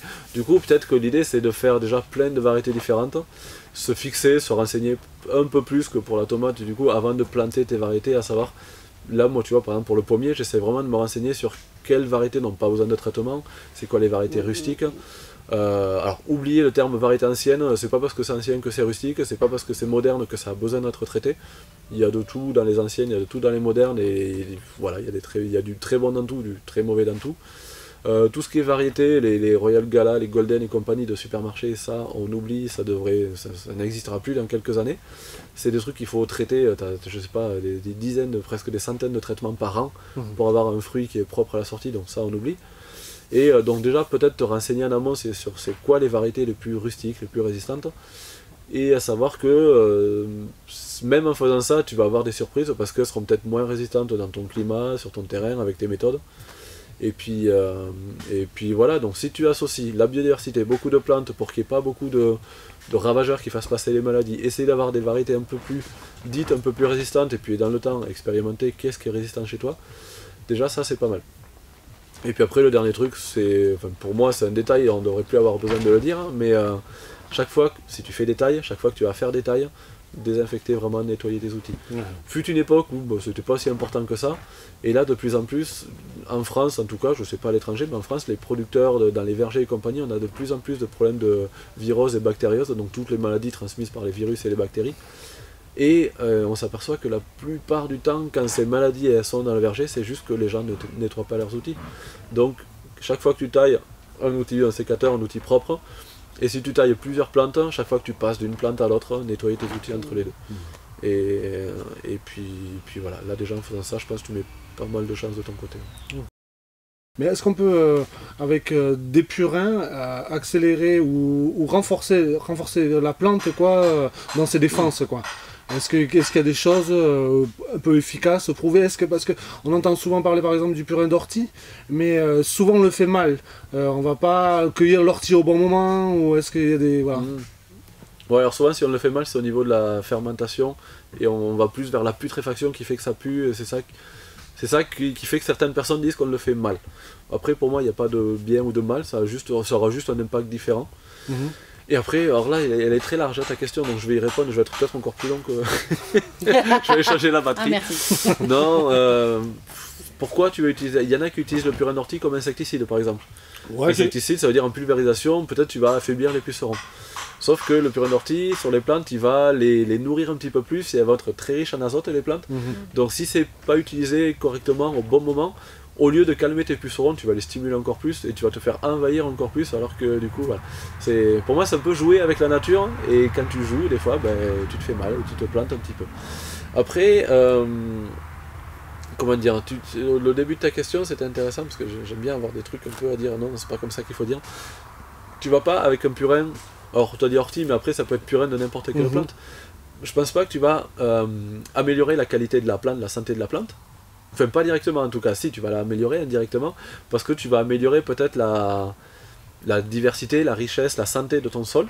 Donc quand je dis sol, c'est toute la vie qu'il y a dans ton sol. En gros, tu vas récupérer, tu vas faire fermenter des plantes, donc les plantes sont pleines de minéraux, pleines d'éléments. Tu vas les faire fermenter, du coup ça veut dire que tu vas faire un peu de la chimie, tu vas extraire tout ça pour le mettre dans un liquide. et ce liquide il va être plein de ces minéraux et plein des bactéries qui ont aidé à décomposer tout ça. Donc en gros c'est un peu comme si tu faisais un concentré de toute la vie qu'il y a dans ton sol, tous les minéraux, les bactéries, toute la vie. Ben ça tu vas le faire en solution concentrée pour le rebalancer dans ton sol. Donc aucun intérêt pour moi si une fois que ton sol il est bien en place, donc à terme tu n'en auras plus besoin normalement. Mais ça pour moi c'est un bon truc pour accélérer la mise en place de ton système. C'est-à-dire si tu as un sol, tu es sur un sol qui n'est pas très épais, qui sèche vite, qui est argilo-calcaire, qui n'est pas très riche en minéraux, qui n'est pas très riche en vie, et ben tu vas ajouter de la matière organique, tu vas pailler avec, tu vas tondre, tu vas mettre ton herbe, tu vas tailler, tu vas mettre tes branches, tu reçois du BRF, tu mets toute cette matière organique. Mais si tu fais ça sur un sol qui est pas très vivant, ça va se faire petit à petit, ça va venir de toute façon, mais ça va être long. Ça va être un gros booster en fait. Tu mets la matière et tu mets les êtres vivants dedans qui vont manger tout ça. Ça va désactiver, ça va aller très vite, ça va être hyper intéressant. Par contre, voilà, c'est comme je disais, c'est jouer avec la nature, c'est prendre des risques aussi. Pour ça, on va revenir un petit peu sur de la chimie. On parle de matière organique, donc c'est des grosses molécules qui sont faites avec plein d'atomes. Jusque là ça va. Et c'est des molécules, c'est plein d'atomes, donc tu as du carbone, du phosphore, du magnésium. Vous vous rappelez le tableau de Mendeleïev en cours là? Tout ça c'est des atomes qui, si tu les assembles entre eux, tu fais des molécules. C'est comme des perles et si tu les assembles, tu fais des molécules. Donc la matière organique, c'est ça, c'est des molécules qui sont complexes avec plein d'éléments dedans. Les plantes, elles se nourrissent pas de ça, elles ne savent pas manger de matière organique. Tous les végétaux ne se nourrissent que de matière minérale. Ça veut dire c'est des ions, en gros c'est tous ces colliers de perles qui font des molécules qui se sont défaits, et ces éléments minéraux donc de base, les plantes se nourrissent de ça. Donc dans un sol, toute la vie du sol, les insectes, tous les êtres vivants qu'il y a dans le sol, eux ils sont là pour manger cette matière organique, on la mange, on la rejette. Il y a d'autres êtres vivants qui vont manger ces trucs un peu plus petits, les manger et les rejeter. Donc ça c'est la chaîne alimentaire, et à la fin de tout ça c'est de plus en plus petit, jusqu'au moment où le dernier élément, on va dire, si on le prend dans ce sens, le dernier élément c'est la bactérie, et les crottes des bactéries, ce que rejettent les bactéries, c'est des éléments minéraux que les plantes absorbent, et là la boucle est bouclée. Toi, si tu fais du purin de plantes, enfin je dis toi parce que c'est toi qui m'as posé la question, mais si tu le fais, ça sera pareil. Hein. Donc quand on fait un purin de plantes, on va accélérer ce processus, on va avoir plein de bactéries dans ce liquide qui vont faire qu'on a du liquide avec plein d'éléments minéraux. Le risque, ça va être que si tu en mets trop dans ton sol, et que les plantes n'ont pas le temps de l'absorber, alors tu vas avoir plusieurs possibilités. Soit tu mets juste ce qu'il faut, au bon moment, au bon endroit, c'est nickel. Soit tu en mets trop, et là, soit ta plante, elle le prend quand même, et elle crame. Trop d'éléments minéraux, c'est comme si tu mettais trop d'engrais. Au final, c'est presque un engrais, hein. C'est pas un engrais, mais c'est l'équivalent. T'en mets trop, ben, la plante, elle crame. Ou alors, elle prend pas tout, elle va y survivre, mais même si elle en prend une grande partie, elle va laisser une autre partie qu'elle va pas prendre. Et donc ça va descendre dans ton sol. Si les végétaux ne le consomment pas, je disais, c'est dans tout le cycle, ça mange de la matière organique. Le dernier élément, c'est la bactérie qui rejette ces éléments minéraux que prend la plante. Si la plante ne le prend pas, ben ça descend jusqu'au nappe phréatique, et là tu pollues. Alors, c'est pas en mettant un peu de purin d'ortie dans ton jardin que tu vas être le plus grand pollueur de l'univers. C'est pas grand chose, hein, mais moi je me dis à quoi bon s'embêter à faire une préparation pour qu'au final il y ait une perte et qu'en plus ça aille dans la nappe phréatique, même si c'est pas une grosse pollution, enfin à quoi bon faire ça. Donc ça peut être intéressant d'en mettre un peu au début pour stimuler ton sol et tout ça. C'est un booster en fait, hein, c'est comme envoyer un boost vraiment flash. Mais s'il n'y a pas besoin de ça, autant tes orties, plutôt que d'en faire un purin, tu les fauches, tu les mets sur ton sol. Ta consoude, tu la fauches, tu la mets sur ton sol. N'importe quelle plante sauvage, tu vas désherber, tu la mets sur ton sol. Et tu laisses la vie du sol faire tout le processus. Elle va le faire à un rythme qui est naturel, qui est adapté aux végétaux. Et ça va aller correctement. Sans avoir besoin de mettre un purin d'ortie qui va accélérer. Par contre, si tu as un sol qui est trop pauvre, tu mets tes plantes en place et tu aimerais que là, dès le début, ça marche. Tu mets de la matière organique, tu fais un petit purin, t'en mets pas trop, et tu actives le truc et ça marche. Après voilà, pour moi c'est vraiment une bonne astuce de lancement, un bon boost de lancement, en connaissant les risques qu'il y a de gaspillage, de perte, de pollution, et qu'une fois que ton système il est en place et que ton sol il est vivant, tu n'as plus besoin de le faire. C'est un peu un truc de feignant des fois la permaculture, enfin, ou même une forêt fruitière au final, c'est une fois que c'est en place, c'est un truc de feignant sur la faire. Hein. Il faut le mettre en place, c'est ça. Moi, quand on me dit c'est un truc de feignant, j'aime bien dire c'est un truc d'intellectuel en fait. Tu réfléchis beaucoup à ton système, à comment tu vas le mettre en place pour qu'il s'autogère, et une fois qu'il s'autogère, là ça peut devenir un truc de feignant. Mais déjà c'est physique pour le mettre en place, et puis tu réfléchis beaucoup à comment tu le mets en place, donc c'est pas tu te la coules dessus quoi. Mais déjà par rapport à la quantité d'eau à utiliser dans une serre comme ça, quelles que soient les plantes que tu cultives, elles ont besoin d'être arrosées. Et donc je te disais tout à l'heure, moi en plein été, ici, il faut que j'arrose tous les jours, voire matin et soir. Le souci qu'il y a, c'est que sur une partie de la serre, c'est en pente et il n'y a pas de rétention d'eau sur le sol. L'autre partie, il est creusé en bac et du coup l'été, c'est plutôt dans les bacs que sont les plantes. Donc ça veut dire que je peux arroser le matin, l'eau qui passe, qui ressort en dessous des pots, elle reste un petit peu au niveau du sol, ça garde une certaine humidité, donc ça peut être arrosé une fois par jour. Et disons que pour arroser une serre comme ça, vraiment bien, à fond, beaucoup, c'est 1 mètre cube par jour pour que toute la serre soit arrosée. On peut faire avec un peu moins, si des bacs étaient faits comme ça un petit peu partout. Si j'avais un arrosage où je pouvais arroser juste par pot, parce que moi je dis 1 mètre cube par jour, c'est parce qu'à l'arrosoir, je sais pas juste, je mets un peu dans chaque pot. Si je faisais ça, je passerais mes journées à arroser. Là j'essaie de gagner du temps, et encore que j'en perds. À une époque j'ai arrosé par aspersion, où ça arrosait toute la serre. Donc là c'est gros gaspillage d'eau, ça arrose les allées, ça arrose partout, et ça arrose surtout en dessous de l'asperceur et un peu moins sur les bords. Si tu as un asperceur qui se bouche, tu t'en aperçois au bout de 2-3 jours, mais en général tu t'en aperçois pas parce que tu vois qu'il arrose pas, parce qu'au moment de l'arrosage, tu as de l'eau partout, tu n'y es pas. Mais les plantes crèvent. Par contre, tu t'en aperçois quand les plantes crèvent. Des fois, sur des zones, tu as toute une zone de plantes qui crèvent, donc gaspillage d'eau et puis perte de plantes, donc ça je ne le sais pas. Du coup, c'est voilà, 1 heure par jour à passer, ou 2 heures par jour à y passer 1 mètre cube maximum, après des fois un peu moins, à l'arrosoir, à arroser tous mes trucs comme ça. Donc que ce soit un pied de tomate ou un plant de pommier, tu mets la même quantité d'eau dans le pot, donc ça change pas. Par contre, moi je dirais que ça pourrait, et là c'est ce que je me dis de plus en plus aujourd'hui, ça pourrait ne rien coûter en eau. Je veux dire, là maintenant je paye cher parce que c'est l'eau du réseau, enfin, c'était ça les dernières années et ça va changer, c'est l'eau du réseau, à la fin de l'année je la paye, mais la surface qu'a fait cette serre, elle récupère assez d'eau à l'année. Enfin, du coup ça fait quoi? Si on se dit, qu'est-ce qu'on pourrait faire comme calcul? 1 mètre cube par jour en plein été, ça veut dire pendant 6 mois, 6 fois 30 jours, 3 fois 6, 18, 180 mètres cubes. C'est pas énorme. 180 mètres cubes, combien sur 2, elle fait 250 mètres carrés la serre. Si on a combien de millimètres de pluie à l'année? Même les zones sèches, c'est au moins 300 mm, voire plus. 300 mm sur 250 mètres carrés, ça fait combien de mètres cubes? Enfin, c'est énorme. Du coup, si on pouvait récupérer toute la pluie qui tombe sur une serre comme ça, on pourrait...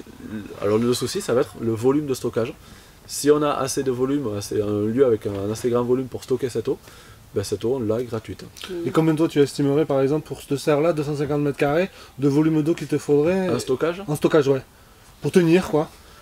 Alors ça dépend de pendant combien de temps il va pas pleuvoir pendant l'été. Moi je dirais, faut s'imaginer qu'il pourrait ne pas pleuvoir pendant 2 mois. Et je pense que dans 2-3 ans, on se dira qu'il faudrait s'imaginer que pendant 3 mois, 4 mois, il ne pleuvra pas. Là, je me dis pendant 2 mois, donc si pendant 2 mois il ne pleut pas, 2 mois ça fait 60 mètres cubes. C'est une petite cuve.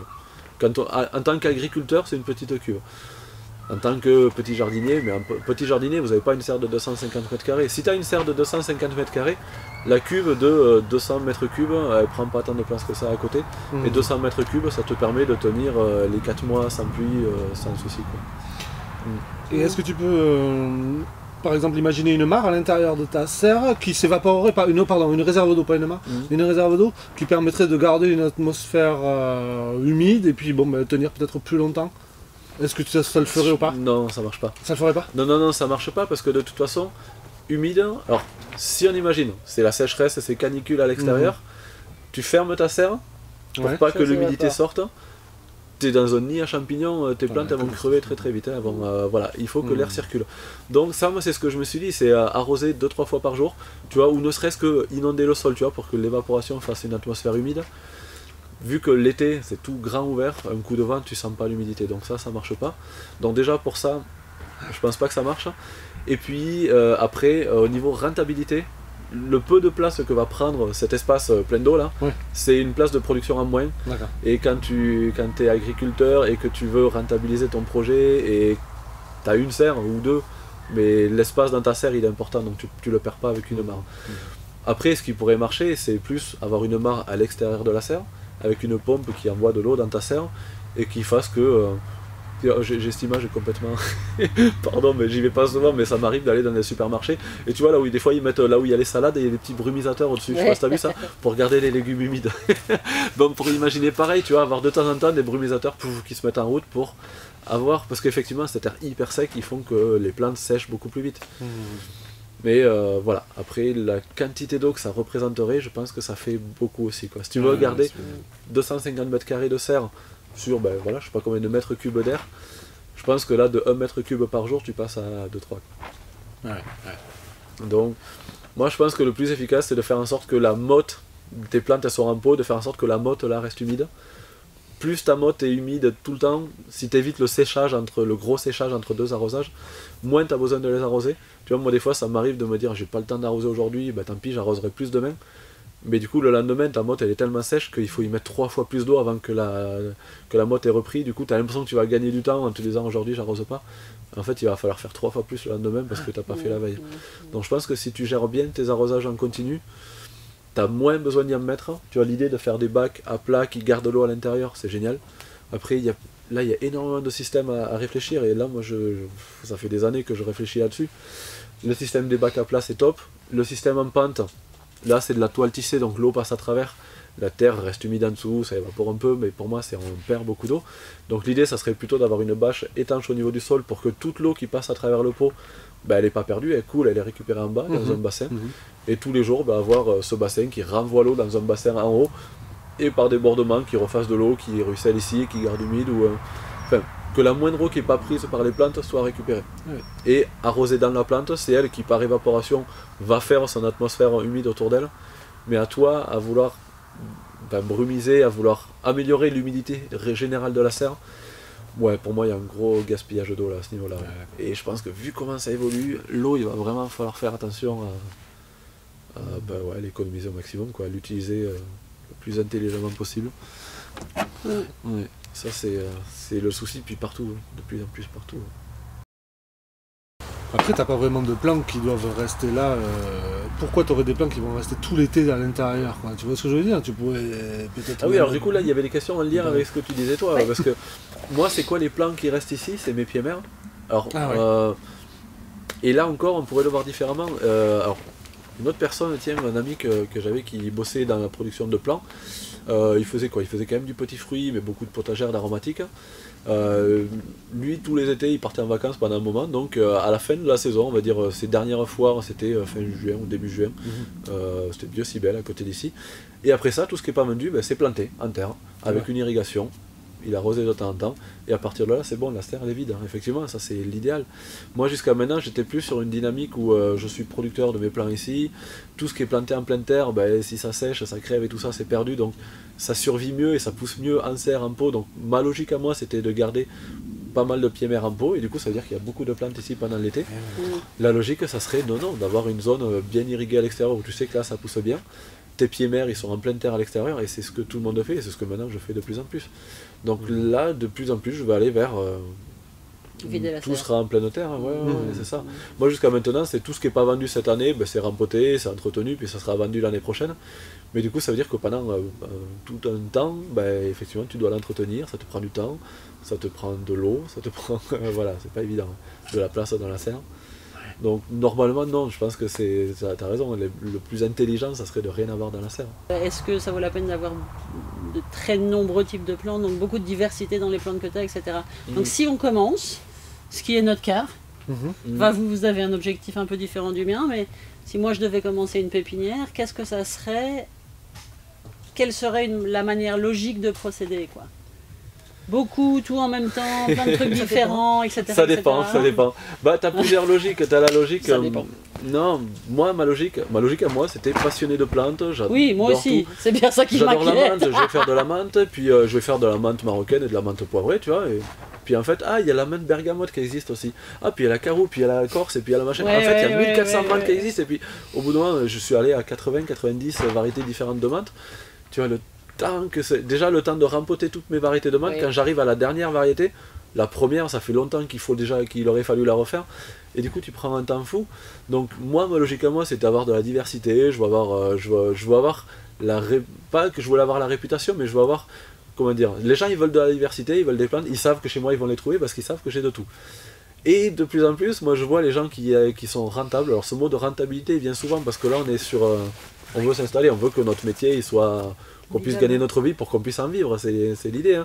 Pour ceux qui n'aiment pas la notion de rentabilité, qui voient ça comme une notion capitaliste, Pour moi, c'est juste, on veut en vivre, donc bien sûr qu'il faut rentabiliser.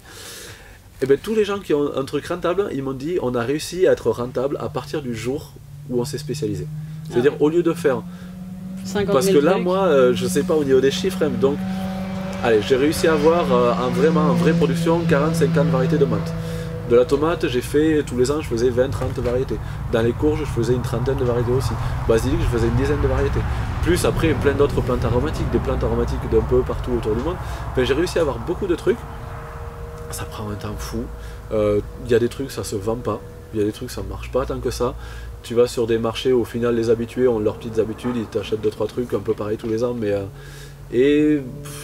tout n'est pas efficace. Hein. Et à côté de ça, peut-être tu as des gens qui sont spécialisés, ils ne font que du pélargonium, ou ils ne font que de la tomate. Et ils vont sur des foires où ils savent que là ils vont vendre, ils vendent, du coup ils en ont beaucoup, du coup ils sont jamais à court de quantité. Ils peuvent proposer à des revendeurs, et ben voilà, moi tous les mois je te file 200 plants de tomates et toi tu les revends.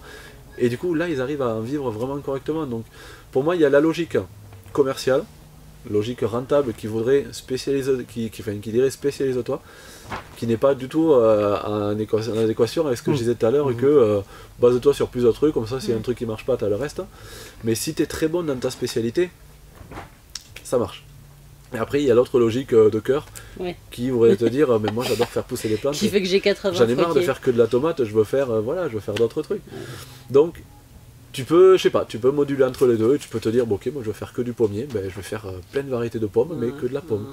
Je veux faire que de la tomate, mais je vais faire plein de variétés de tomates. Après, ça n'empêche pas d'avoir, aussi, c'est un truc que je disais tout à l'heure, c'est de voir, dans tout ce que tu fais, tu as 2 critères. C'est, est-ce que ça te fait plaisir de le faire, et est-ce que c'est rentable. Tu as des choses qui vont être rentables, mais ça t'embête un peu.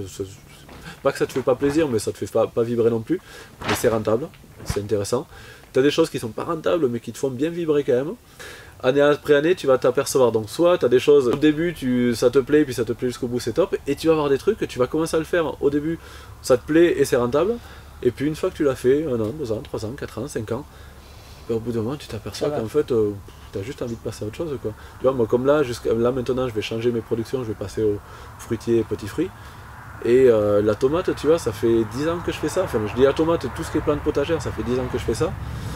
Non seulement je pense avoir fait le tour de la question, je dirais pas que je suis super bon dans ça, il y en a qui sont meilleurs que moi, c'est pas l'idée, mais je sais le faire, quoi. J'aurais pu m'améliorer encore plus, mais c'est bon. Et en plus, il y en a plein qui font ça autour de moi, du coup, moi j'ai envie de me démarquer un petit peu aussi, quoi. Donc, se spécialiser dans un truc qui va être rentable, c'est bien, un truc qui te plaît, c'est bien.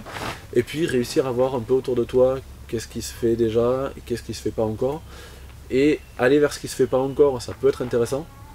Après à réfléchir, des fois tu te dis je vais trouver un truc qui se fait pas, et puis tu vas le faire, et puis tu vas te dire ah, putain je sais pourquoi ça se fait pas en fait. Non seulement c'est chiant, et puis ça rapporte rien. C'est pas un risque de recommencer tout à zéro, parce que retrouver une clientèle qui potentiellement va être intéressée par si, complètement, la perte de ton ancienne clientèle. Après là je pars pas de zéro non plus, je repars pas à zéro, c'est disons que je me spécialise. Jusqu'à maintenant, je faisais essentiellement des potagères, des aromatiques, du petit fruit un petit peu, des arbres. J'ai pas greffé, je savais pas, j'avais pas essayé de greffer encore, donc je faisais pas trop, mais j'avais quand même 2-3 arbres. C'était vraiment le petit plus, quoi. Et là, de plus en plus, je fais de plus en plus de petits fruits, de plus en plus d'arbres fruitiers, et en fin de saison, j'ai plus rien, donc je sais que ça se vend. Et j'ai juste décidé sur tout ce que je fais, il y a des choses que je faisais beaucoup, qui étaient rentables, des choses que je faisais un peu, qui me rapportaient pas beaucoup, parce que j'en faisais pas beaucoup, mais je sais que ça, si j'en fais plus, je sais que je vais trouver des débouchés. Je sais surtout que maintenant j'ai ma clientèle, donc là où je repars pas de zéro, c'est que même si je change mes produits complètement, même si là c'est pas complètement, mais même si je changeais complètement mes produits, je sais que j'ai ma clientèle, je sais que j'ai des gens qui viennent m'acheter des produits à moi parce qu'ils aiment bien m'acheter des produits à moi, et qu'il y a des fois, il y a même eu des commentaires où je me suis dit mais c'est fou que le commerce marche comme ça. J'avais des plans qui étaient pas dégueulasses mais qui étaient pas super jolis, et des plans chez le voisin qui étaient super jolis, puis quand les clients ils me demandaient vous avez ça, et je dis ouais j'en ai, mais franchement allez chez le copain à côté, ils sont vachement plus jolis. Ah non, moi je préfère vous acheter à vous. Quant à ça, tu te dis, alors déjà tu te trouves pas très légitime, tu te dis mais non mais ils sont moches mes trucs, c'est pas normal. Mais tu te dis, grâce à ce processus-là, c'est une sécurité. Tu sais que tu pourras te planter de temps en temps. Tu sais que tu vas pouvoir changer de clientèle, pas de clientèle, de production. C'est ils sont là pour t'aider au final, c'est des copains les clients, il ne faut pas le voir comme le client juste consommateur, ils sont là pour te soutenir, c'est grâce à eux que tu travailles.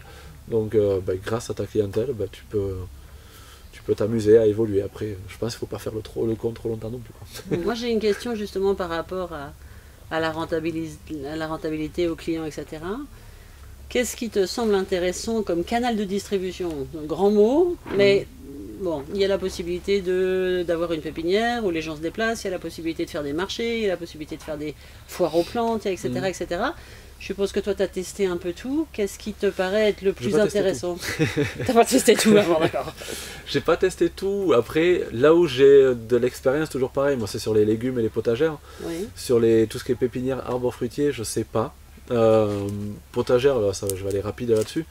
Mais c'est tout ce qui est panier. Les paniers, alors je sais pas si les AMAP, je sais pas si vous voyez comment ça fonctionne. Mais les AMAP, l'intérêt c'est que les acheteurs, donc les clients, je sais pas si on peut, les acheteurs, en tout cas les gens qui vont te prendre tes produits, payent en début d'année. Tes paniers sont payés d'avance, comme ça toi tu as ton fonds de roulement, d'investissement pour commencer à lancer ton truc, tu produis et tu sais que ce que tu vas produire, tu vas réussir à le vendre.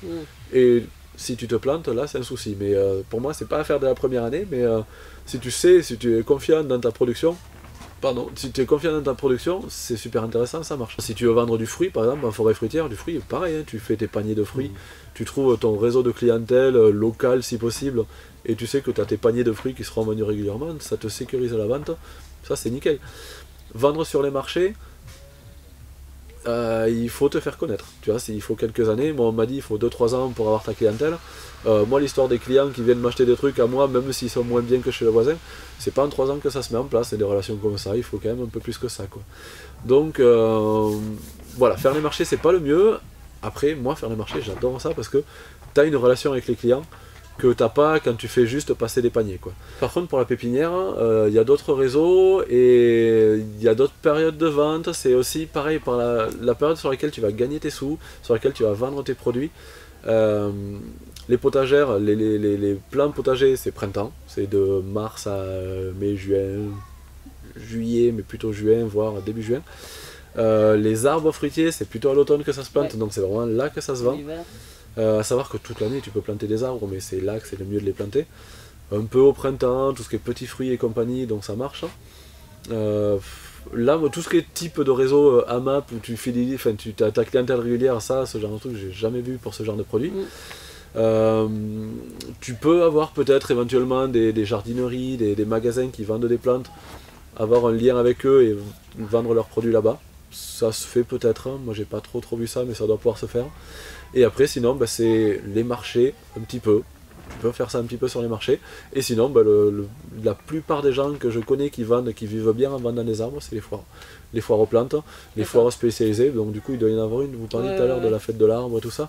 Donc ce genre de foire là, là tu vends l'essentiel de ta production, l'essentiel, ton revenu de l'année, c'est là que tu le fais, quoi. Dans les foires spécialisées. Ouais, les foires spécialisées.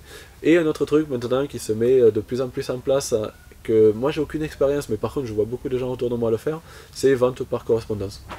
Ah oui, par internet. Ce qui te permet d'avoir des relations avec des clients qui peuvent être assez loin de chez toi, puisque la poste l'amène jusqu'à chez eux, alors que la petite foire du coin elle va attirer que les gens du coin de la foire.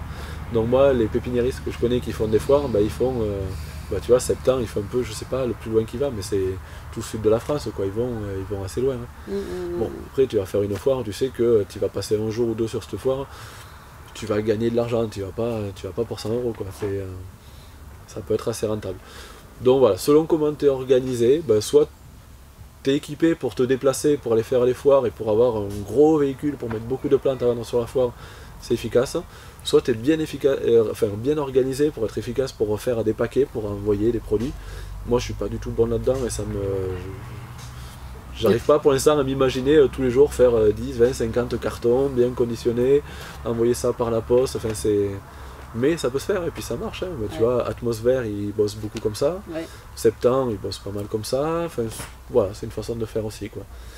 Et après sinon tu as le sur place. Okay. Sur place, tu peux vendre, te dire telle saison, je vends un petit peu sur place. Je pense pas qu'en faisant juste ça, tu arrives à te faire un bon revenu sur l'année juste en vendant sur place parce que tu vas attirer que les gens du coin. Sauf si tu atteins le niveau 70, qui lui fait des journées portes ouvertes, qui attire des gens de partout dans la France. Mais voilà, après là on est sur... c'est beaucoup la communication qui va être importante. Hein. Oui. Enfin, pourquoi Septembre il arrive à attirer du monde de très loin de chez lui?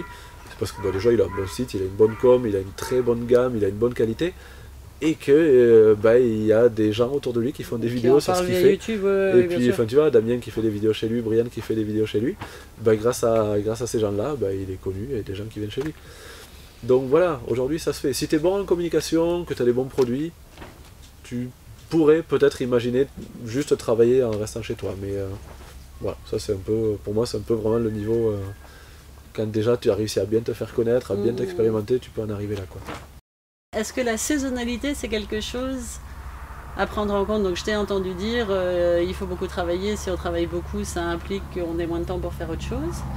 Est-ce qu'il y a un intérêt à construire une saisonnalité dans sa production, de manière à pouvoir se libérer? À fond. Ouais. À fond, du coup là on va être plus dans tout ce qui est méthode de travail et comment tu travailles, comment tu produis tes plantes. Moi perso, je reste dans mon rêve un peu utopique d'être producteur. De ne pas acheter de plantes à l'extérieur, de tout produire. Ça veut dire, à terme, arrêter d'acheter des porte-greffes, produire mes porte-greffes, produire mes greffons, faire mes boutures sur toutes mes plantes que j'ai, mes pieds mères que j'ai dans le jardin, faire mes boutures dessus. Du coup, ça veut dire, je vais essayer de survoler un peu l'année, hein, mais on va partir de maintenant. Donc là, maintenant, il y a pas mal de boutures à faire, donc les tailles de petits fruits, je les bouture. Donc là, il va falloir gérer l'arrosage de la bouture en pot. Dès qu'elle va s'enraciner, il va falloir arroser de plus en plus. Ensuite on va être sur donc là j'aurai des porte-greffes. Si j'avais voulu faire mes porte-greffes, je les aurais bouturés à l'automne. Donc les porte-greffes qui poussent à partir de mars, on va faire les greffes. Donc j'aurais dû récupérer les greffons, entretenir les greffons, faire les greffes là, entretenir tout ça pendant tout l'été, que ce soit correct. L'automne, faire de la vente, en même temps faire mes tailles des arbres fruitiers, mes productions, pour reproduire du greffon, pour reproduire des porte-greffes, pour reproduire tout ça. Donc si tu veux être producteur à 100%, tu travailles toute l'année. Et si tu veux prendre des vacances, là on va rebondir un peu sur une question, je ne sais plus exactement comment elle a été posée, mais est-ce qu'on peut travailler tout seul ou il faut travailler ensemble et tout ça. Là si on part sur un projet solo, tu mènes ton projet et que tu veux être producteur et tout faire, tu prends pas de vacances tout simplement. Si tu veux prendre en été ne serait-ce que 3 jours de vacances, c'est-à-dire que pendant ces 3 jours, soit tu as un arrosage automatique, ok ça marche, beaucoup le font, soit tu vas trouver quelqu'un pour te remplacer pendant ces 2-3 jours. En général, si tu prends des vacances l'été, c'est pas 3 jours, tu vas partir 2 semaines. Moi, ça m'est arrivé plusieurs fois de partir 1 semaine ou 2 l'été avec quelqu'un qui gère mes plantes. Jusqu'à maintenant, ça m'est pas arrivé souvent de revenir et qu'il n'y ait pas eu de perte, quoi. C'est toujours des trucs qui sont pas arrosés comme il faut, ou soit que ça a pourri parce que ça a trempé dans l'eau pendant 2 semaines, ou soit que ça n'a pas été arrosé et que ça a crevé. Donc voilà, tout seul, c'est pas évident. Donc l'idée, c'est, pour moi, l'idéal, c'est des projets collectifs, où chacun est indépendant sur sa production. Donc toi tu as ton projet pépinière, à côté tu as peut-être le collègue qui a son projet poulailler, à côté tu as l'apiculteur, le machin. Donc tout le monde a son petit projet sur un lieu assez proche. Après c'est pas obligé d'être un projet en collectif, ça peut être un village, ça peut être les voisins. Te dire le voisin il veut prendre 2 semaines de vacances, pendant 2 semaines je vais donner à boire à ses animaux et donner du grain à ses poules et machin. Par contre moi quand je vais partir 2 semaines en vacances, le voisin lui va venir arroser mes trucs, c'est de l'échange comme ça, informel. Donc voilà, fais comme ça peut être top. Ou alors tu veux pas être total producteur, tu veux pas faire tout, tu veux te dire ok, tant pis sur l'éthique, je suis producteur. Tu vas acheter, au printemps tu achètes tes porte-greffes, tu vas acheter tes petits plants à mini-motte de petits fruits, et puis juste à partir du moment où tu les reçois, là, en mars, tu les entretiens et à l'automne tu les vends. Ça veut dire qu'à partir du moment où tu les as vendus, jusqu'au moment où tu vas les recevoir les nouveaux de l'année suivante, t'as plus rien en production. T'es pas producteur, t'es pas juste revendeur. Après, là, pour moi, ça atteint la limite de ce qui me convient moins au niveau éthique. Mais c'est pas mauvais non plus. Hein. On reçoit un truc à mini-motte, on le rempote dans un copeau. Donc, on le reçoit à mini-motte, on l'a payé 50 centimes, voire pour les plus chers, 2-3 euros. Allez. Et on le met dans un gros pot, et puis ça se développe un peu, puis on le vend 30 euros. Pourquoi là, ça me correspond moins. Oui. Non, mais oui. C'est un peu exagéré, je pense. Non, c'est une réalité, mais c'est la réalité qui me fait rire, justement. Il y a beaucoup de pépiniéristes qui fonctionnent comme ça, qui font du rempotage. Oui. Alors là où j'exagère, c'est peut-être pas 30 euros, c'est peut-être 20 euros qu'ils le revendent. Par contre, le prix, c'est 3 euros, et c'est peut-être pas 3 euros, c'est peut-être 50 centimes. Donc de 50 centimes. Enfin, pour moi, la différence, elle est peut-être un peu énorme, quoi. Après, là où du coup j'ai rien à reprocher à ces gens-là, c'est que souvent ces gens-là, eux, leur truc, c'est pas d'être producteur, c'est de savoir où se fournir, où avoir les variétés. On sait comment ça pousse, on est de très bons conseillers, on a des trucs que tu trouveras chez nous et pas ailleurs, et en plus tu auras le conseil avec. Mais tu voudrais quoi? Tu voudrais en plus qu'il soit bien enraciné le truc, et tu voudrais pas que je vienne te le planter, te l'arroser en plus, il va te dire oui, je fais de la revente, et alors, c'est peut-être pas ça leur qualité à eux. Donc voilà, dans ce niveau-là, c'est pour ça que j'ai rien à dire après, moi, perso. J'ai envie de, quand on me demande, c'est vous qui les produisez, j'ai envie de me dire oui. Et pas de dire ouais, mais va pas trop chercher parce qu'en fait, non quoi. C'est oui, ça c'est moi qui produis. Bon, tout le reste, non. Donc, ouais, j'ai envie d'avoir ma fierté, moi, être producteur. Après, tu peux te dire écoute, moi, je suis pas producteur. Tu peux l'assumer et dire moi, j'ai envie de pouvoir partir en vacances tranquille à l'hiver. J'ai envie l'hiver de profiter de mes enfants, de profiter de mon couple, de profiter de ma vie, de voyager, j'en sais rien. Et puis, je sais où trouver les bons plants, je sais les cultiver, je sais être de bons conseils. Voilà. Par contre, si tu achètes n'importe quoi, que tu le rempotes, tu le rends plus cher, tu sais pas comment ça pousse, ça pousse ça sur terrain calcaire? Oui, ça pousse sur terrain calcaire. Et c'est greffé sur quoi? Je sais pas sur quoi c'est greffé, mais t'inquiète, ça va pousser sur une racine, sur un arbre, voilà. Donc, pour moi, voilà, faut savoir être intègre par rapport à ce que tu dis aux gens, être honnête, hein, être respectueux, puis ça marche. Hein. Mais voilà, selon comment tu t'organises, ben... Soit tu es producteur, tu es fier, mais t'as pas de vacances. Soit tu es producteur et fier, mais tu as une bonne équipe, des bons voisins qui permettent d'avoir une bonne organisation. Et ça, pour moi, ça reste le projet idéal parce que du coup, c'est en plus d'être intéressant au niveau diversité que tu vas vendre, au niveau éthique, intégrité et au niveau humain. On reste une équipe, on travaille ensemble. Ça, pour moi, c'est vraiment le projet idéal. C'est quoi encore en gros mes intrants? Qu'est-ce que j'ai besoin d'acheter? Là, je te réponds là maintenant parce que je suis pas encore au point niveau pépinière parce qu'à terme, j'aurai plus rien besoin d'acheter à part le terreau si je veux continuer à faire en pot. Enfin non, même pas, non, je veux partir à partir de maintenant. Là, aujourd'hui, les achats, c'est donc les porte-greffes parce que je produis pas tout. J'en achète quelques-uns, mais j'en produis quand même une partie. Je sème des pépins, je fais le franc. Sur tout ce qui est M106, M9, j'ai envie d'arrêter celui-là, mais j'ai envie de faire quand même des gros arbres. Pour l'instant, j'en achète, mais jusqu'à maintenant, ce que j'ai fait, c'est que j'ai toujours tous les porte-greffes que j'ai achetés et que j'avais pas moi en production. J'en garde un en tant que porte-greffe. J'ai un EM9, tu vois, qui pose dans le jardin. Je vais avoir un M106 et compagnie pour pouvoir moi me faire mes boutures. Du coup, là, j'aurais plus besoin d'acheter. Et ce que j'achète encore, c'est les greffons. Il y a une personne à qui j'en achète, après le reste j'en récupère à droite à gauche sur des arbres que je vais tailler. Et c'est pas évident de trouver des greffons, c'est au début quand on se lance en pépinière, toi si tu as tes arbres c'est génial, mais le souci au début c'est trouver du porte-greffe assez facile. Trouver des greffons, tu vas voir qui? Tu vas voir soit des gens dans des vergers, là tu peux avoir des bonnes variétés, c'est cool. Tu vas avoir les copains qui ont un pommier, donc ils ont le poirier du grand-père ou le pommier de la grand-mère, mais on ne sait pas ce que c'est, donc si tu veux vendre derrière c'est un peu limite. Ou alors tu as les collègues, mais ils ont leur variété, ils ne veulent pas forcément te faire passer leur variété, quoi. Donc le greffon c'est pas évident. Et puis après à terme, une fois que toi tu as tes arbres qui sont dans ton verger, ben, tes greffons tu te les produis. Et donc là l'investissement c'est le terreau. Alors le terreau c'est sûr, moi ça sera jusqu'au bout parce que je vais pas dire, j'allais dire je sais pas, je saurais produire mon terreau, mais c'est une grosse activité, avoir un terreau de qualité et en plus en avoir en quantité suffisante pour te faire l'année avec. Non, je pourrais pas faire assez. Ou alors je le ferai mal, et voilà, le bon terreau pour moi ça s'achète. Et après les pots, donc les pots j'en achète encore un peu parce que je suis au début, et ce que je fais maintenant depuis le début de toute façon, mais de plus en plus qui se met vraiment en place, c'est que les gens à qui je vends des arbres, ils me ramènent les pots. Sur les marchés ça arrive souvent que je récupère des pots, ça pareil si vous voulez vous lancer à avoir des pots. J'ai un collègue à côté, donc au cimetière tous les ans après la Toussaint, alors après la Toussaint aller faire la tournée des cimetières, franchement 300 pots. Ouais, voilà, donc tournée des cimetières après la Toussaint, il y a des pots en quantité. Des copains vignerons qui s'installent ou qui replantent de la vigne. Les vignes, ils les reçoivent dans des pots à rosier, donc c'est des pots de 3 litres qui sont gros et hauts comme ça, c'est idéal pour les fruitiers. Donc voilà, les pots ça se récupère, ça s'achète pas forcément. Moi quand je me lance, là j'ai certains produits où j'ai envie d'élargir et je trouve pas les pots, donc j'en achète un peu, mais voilà. Donc c'est les seuls intrants au final. Et puis après il y a les trucs ponctuels, tu vois là je vais rebâcher, je vais devoir rebâcher, ça fait 10 ans que j'ai bâché la serre donc je vais devoir la rebâcher, c'est un investissement. Les cuves, j'ai envie d'augmenter, j'achète des cuves, mais là c'est des produits ponctuels, qu'une fois que c'est fait, la bâche c'est bon pour presque 10 ans. Les cuves, si tu les entretiens bien, t'as pas besoin de les remplacer, voilà. Donc vraiment dans les produits réguliers, terreau, sûr. Les pots, enfin les contenants, voilà. Et puis quand tu es au début, bah, trouver tes variétés, trouver tes porte-greffes, acheter tes arbres pour les planter, Puis une fois que ça se développe, bah, tu te les produis. Hein. Ouais. Bon voilà, du coup j'ai répondu à peu près à leurs questions, j'ai répondu à quelques questions de Karine qui m'a envoyé le petit mail, j'espère que ça répond à peu près à vos questions que vous posez. Si vous en avez d'autres, ben, envoyez-les quand même dans les commentaires. Ben, j'espère que ça vous a suffisamment répondu à vos questions. Ouais, de toute façon, on va couper la caméra puis on va continuer. Merci d'avoir suivi jusque-là, j'espère que ça vous a plu. Si ça vous a plu, vous pouvez partager la vidéo autour de vous, vous abonner à la chaîne.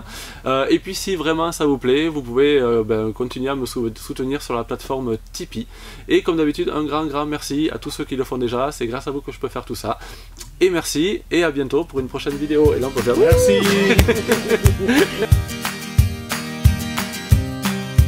Moi j'ai encore une question.